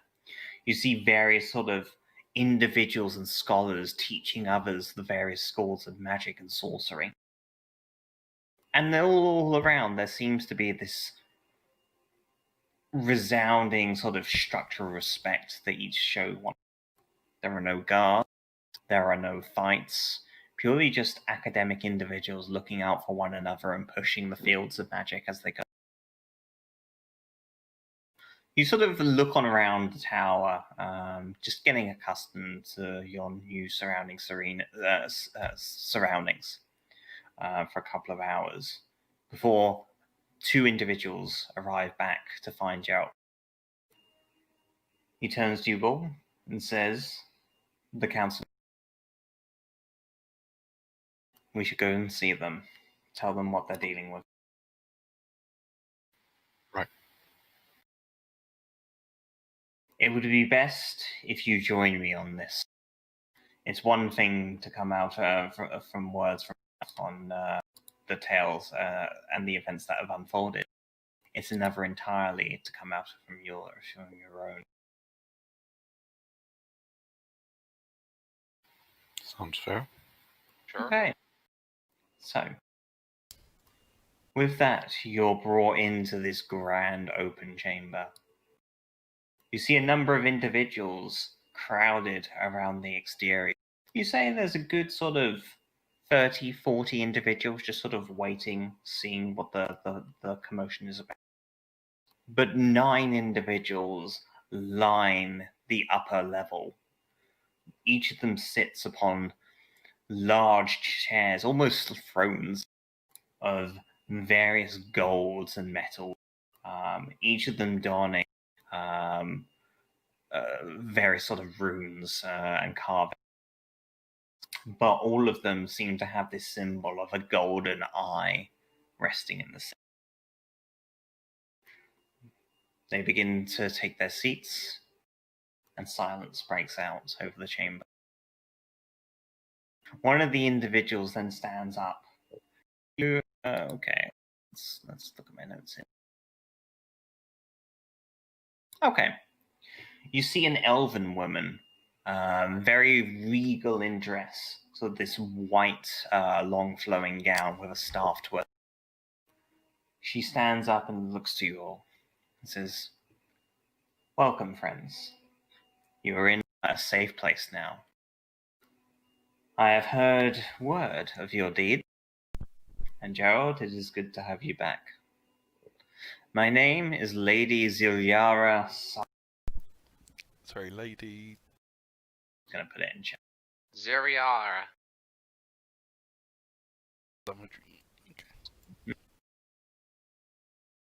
And us 9 form the Council of Zarazan. We are the leaders of this organization, if you will. The ones that guide its hand, silently, through civilization. Guiding those who do not have the wisdom themselves on the right path. We've been watching now for a while as the darkness conjures But I must admit, even ourselves did not anticipate the actions that have unfolded in Kingsford. Please, friends, tell us in your own words what you saw before you in that city. At which point she sits back down and looks all to you all expectantly. Gerald moves forward and says, I came across these individuals that you see before me. Capable heroes that we owe much. Capable fighters, and it is thanks to their efforts that I am standing before you here today. There is no one else better to describe the events that occurred there than themselves. Please, my friends, tell them what you saw. Demons! Huge demons. We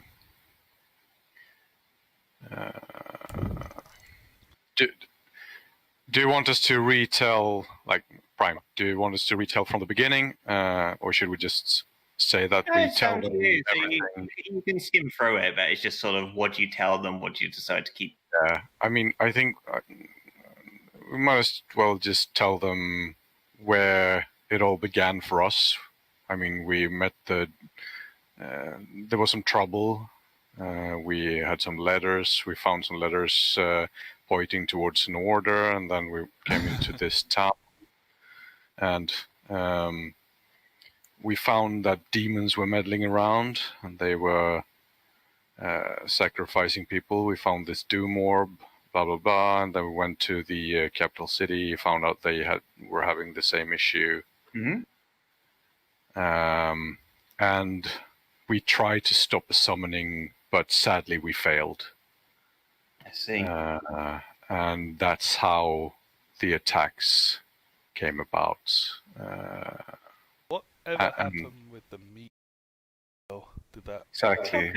So I will say, as you had some time to look around and whatnot, as you gazed off into the surrounding fields and wilderness, there was no sign of the Demon Star at all. Sorry, Z, you're on mute. Huh? There you go. I saw the mouth move. I said, "Oh, that's not good." We are aware of the Demon Star. Its prophecy, its importance. But since the events have reached our ear since word has reached our ear on the events that happened in Kingsford, the star is no longer with us. We feel as though it was ushering in almost like a sign of events to come. And now that those events have seemingly played out, who's to know what fate awaits us all? We have some time on our side. The demons will no doubt try to consolidate their forces and establish a beachhead using Kingsfort, or what's left of it, as their anchor into this world. But we fear whatever their grand scheme is, they will wish to bring in the bringer of chaos into this plane. Kurzimov, the great demonic lord, he resides in the he resides in a place known as the Desolate Void. Countless worlds and planes that have been consumed and controlled by Kurzimov himself. It is entirely possible that they wish to bring this plane into line with the Desolate Void. And for that, they will have to provide some sort of way to bring that demon into this plane. That's a bad thing. Very. But no doubt if this is truly their intention, it will take some time for them to muster, and that gives us time to work out what our next moves are. The sages of Zarazan have resided over civilization for eons, and down within the depths of this place we have what is known as the Vault of Knowledge. Generations upon generations, notes, parchment, and tomes, devouring all kinds of knowledge, reside there. Conventional weapons simply will not work. The demons' numbers, we believe, are far too vast, and their strength is going to embolden by the day. But we feel as though there must be some key.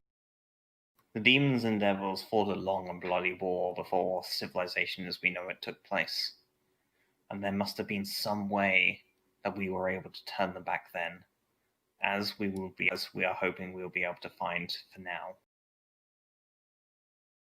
Our greatest scholars and whatnot are already searching the vault, trying to find anything that we might be able to ascertain to help us in this venture. I hear from Gerald that you are all capable fighters. Heroes, I believe, was the word that he... Well, I wouldn't go that far. I really thought that this is where you're going to ask us to help us look for books. I was very like, wait, what? You're welcome to stay here while we scout the depths of the Vault of Knowledge. But once we have what we need, we will be looking to you to help us find whatever we might come across. Do you have a way of sending messages across vast distances? We do. Where would you go? I wish to send a message to my family of the Tabaxi in the desert. Maybe the sages have knowledge or passed down wisdoms from such times. They may be able to help you narrow down your search. At which point, you see another of the individuals, one of the 9, stand up. This woman looks to be blue in color completely. Skin's blue, hair's blue, and some of you might recognize her as a water genasi. Oh. Introduces herself as Aurora Deepshore.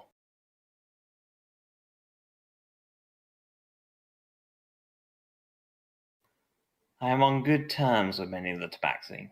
I know them quite well. I will see to it that word is... Cool. In the meantime, make this place your home. When we have any developments, we will come and find. I can just see Rogue just unpacking all of his alcohol in the room. Like, oh, this is my room, right? I could decorate it how I want. So, with the council finished, each of the 9 stands up and begins heading on out the back, disappearing from your view. You are taken to your rooms, which are large and spacious, and each of you has a room to yourself. Okay. So for the next few days, you are able to spend the time as you see. You sort of make your way around Zarazan, perhaps you take on some chores of your own or some menial tasks. But on the 3rd day, Gerald comes to you. He says, They have found something. It might be key in turning the tide against the demonic. Come, we have much to discuss.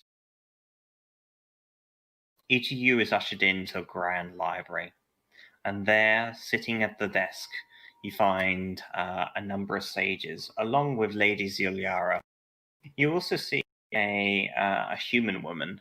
She was at the council but did not introduce herself. She says that her name is Lady Ariella Basilwood. I've been scouring the depths of knowledge along with many of our finest sages, and we think we have found. Does the name The Vestiges of the Divine mean anything to you all? Let me check my notes. Blank noise.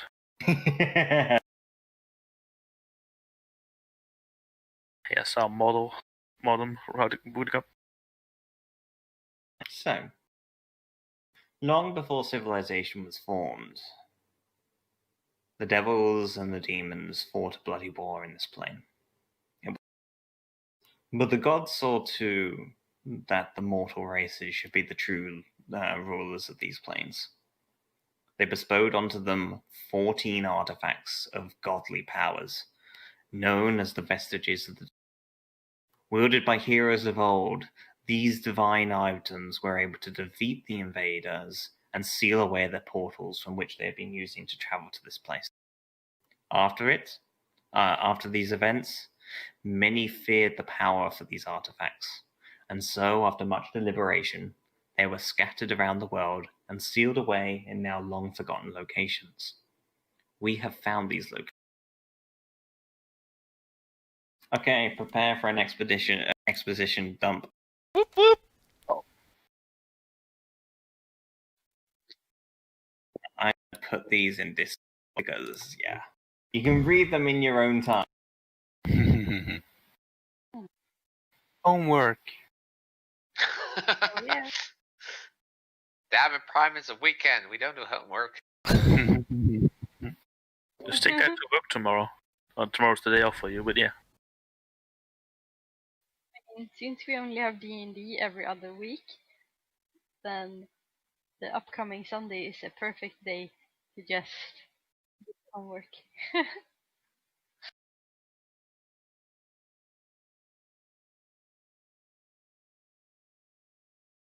Radar.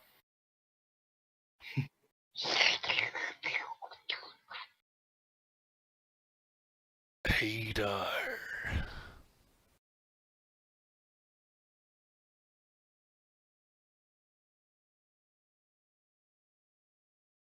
Looks like some powerful shit, yo. Titan Forge Knuckles. Fuck yes. Oh, shit.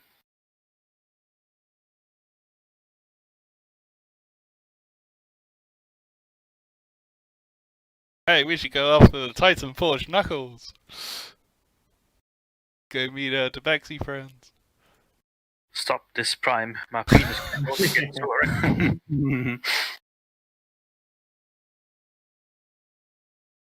Oh, sort of.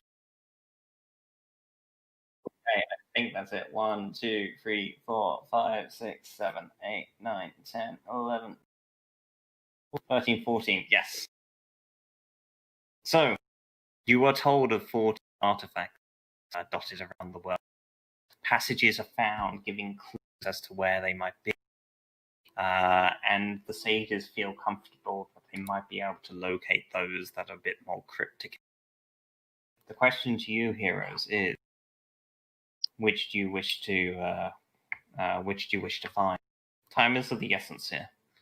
The longer we wait, the more the demons will have a chance to consolidate their power and their position. But these artifacts could be the difference between life and death. So, yeah, the Okay, point right now is to just get artifacts to get ourselves more powerful. Mhm. Okay. So we just get the closest and easiest ones. We have teams on standby that will help you in this endeavor. It would take you too long to scour the earth for all 14, so we will have others take those that you do not wish to find for yourself. And how well equipped and prepared are those other people? They are fine individuals, very capable. They will take one artifact, you take another. Okay.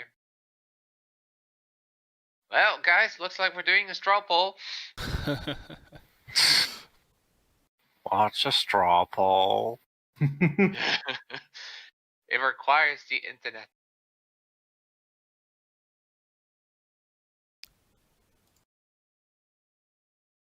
Lad, you wanna see which one we're gonna go after by voting? That's down to you guys to decide. I mean, technically, we don't know what these things do. And that you don't. I mean, we could also just go like 1, 2, 3, etc. Roll me a D14.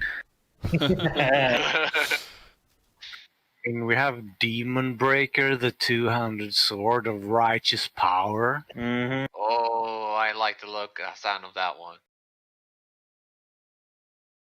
Maybe we should have a moment to read all of Yeah, it. no, take your time. It's not. You don't. I mean, you can even leave the decision till next session, but I kind of need to know what to prepare for next. This What do is you why mean? the session might be quite brief if you got to this part quite quickly, because I haven't had the time to prepare 14 dungeons. I mean, I know what my personal preference is, but Well, I know the first one we're going for. Demon Breaker. Is Jim, that what the group would like? Jimmy sold it to me, so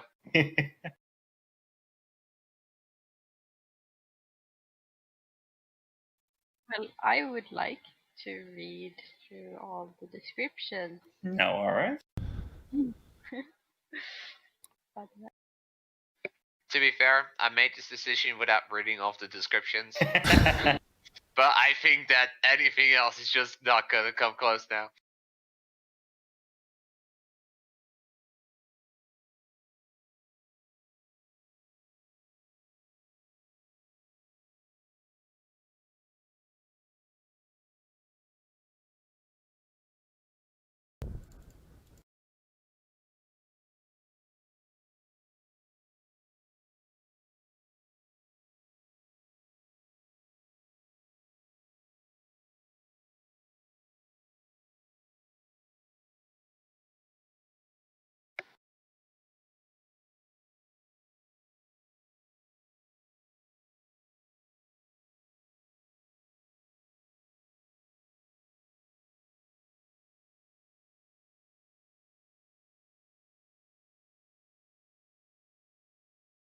Robes of the Destroyer sounds really good for Neri.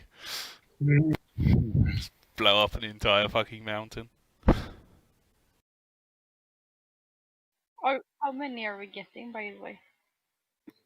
You'll take one at a time, but how much time you want to devote to find these artifacts is down to yourself.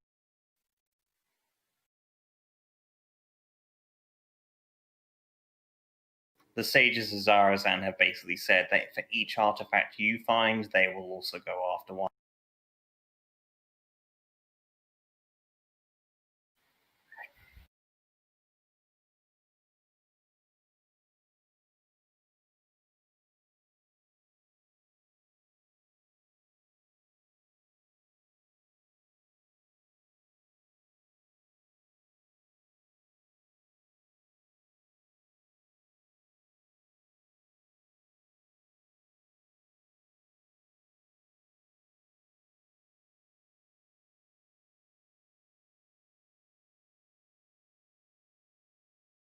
How about we make a top 3 list? Oh, but Seeing- then I do have to read off them. Yeah, but a lot of options that are quite good.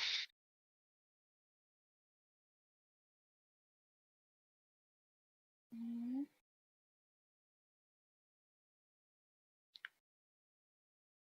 Okay, top 3 then.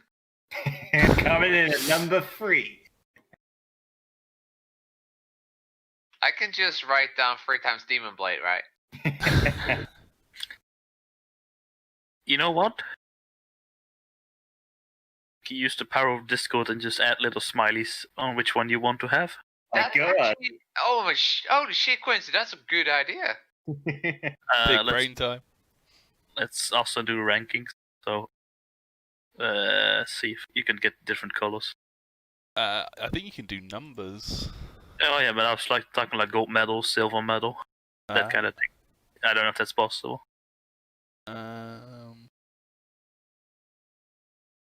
Yeah, there are medals. There's 1, 2, 3. First place, second place, third place, a star. Oh, let's do this then.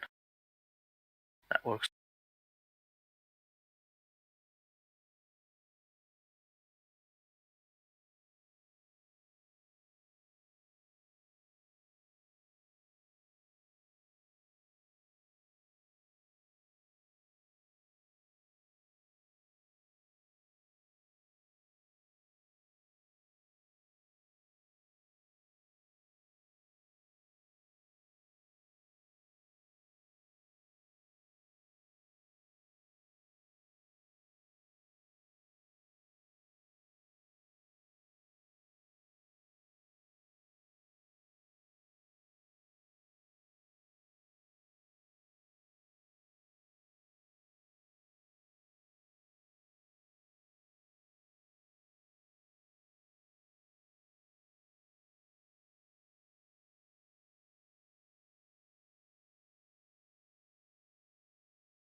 Decisions. There you go. I cast my vote. I'll be right back. Yeah, no worries, man.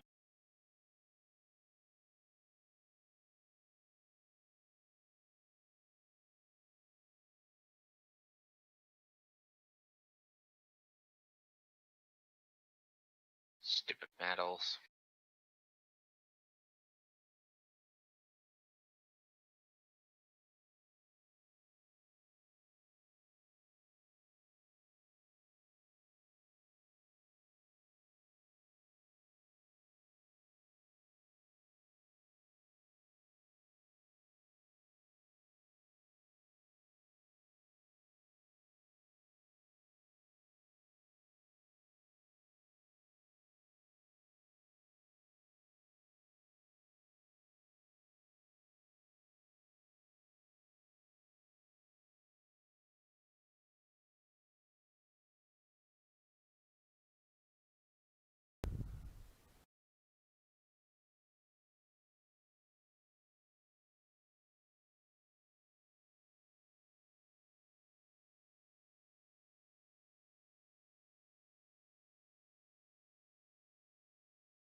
My vote has been cast. Oh, you did.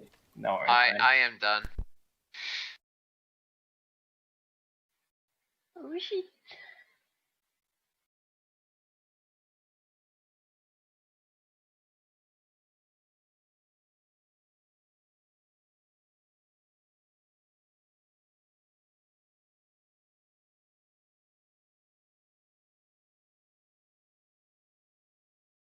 I think everyone's all like, I use a main hand this, so this gets my number 1. So I get 6 different number 1s. What was this devil's name, by the way? Where am I looking, sorry? What was this devil's name, this primeval? Oh, Kurzimov, the bringer of chaos. Kurzimov, okay. Kurzimov! Mm-hmm. Welcome back.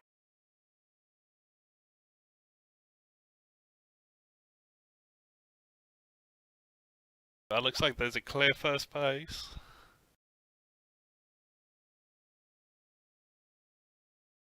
Second play.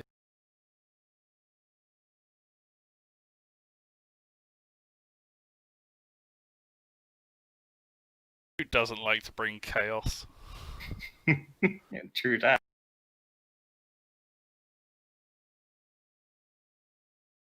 Here it's a ladder. I Can see we what you did there. ask them like, okay, which ones are close to each other and things like that? Okay.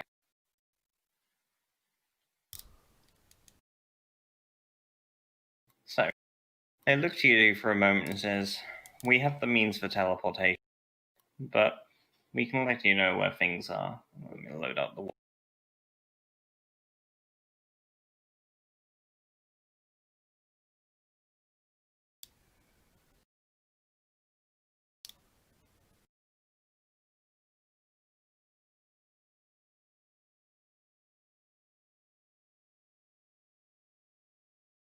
I was just more thinking, okay, if Mhm. you have portals, that's fine. I was more thinking if it's gonna take longer time if we choose like Not each particularly. to it.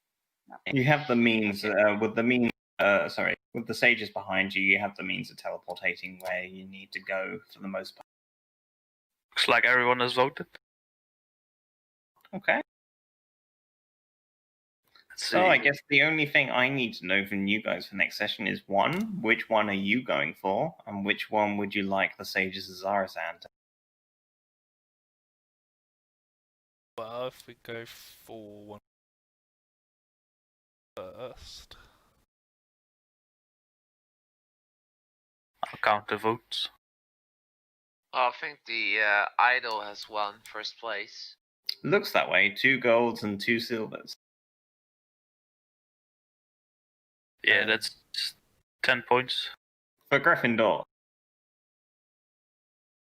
10 for the idol. 5 for Kindra. 6 for Demon Breaker. Looks like Demon Breaker's second.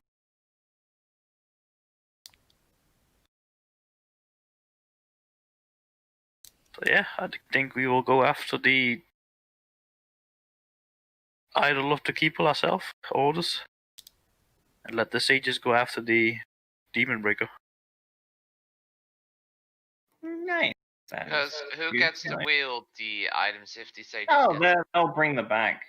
By the sounds of it, you are. They see to you as individuals capable of wielding such artifacts. So it'll probably go to weird yourself. heroes. Nice. I You like are. this. I like this plot. We're probably gonna decide who gets to wield it once we get to know what it is, kind of works and stuff. Exactly. True. Yeah. Yeah. And also, this is just a first choice.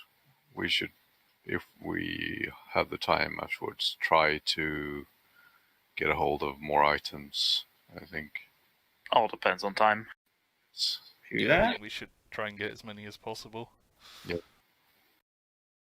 Alrighty. I think with that, we will end the session for today. Cool. That was a fun session. I hope you guys enjoyed it. It was different. We've had quite a bit of combat as of late, so I thought a bit more of an RP heavy session this time. Shopping session. Oh yes.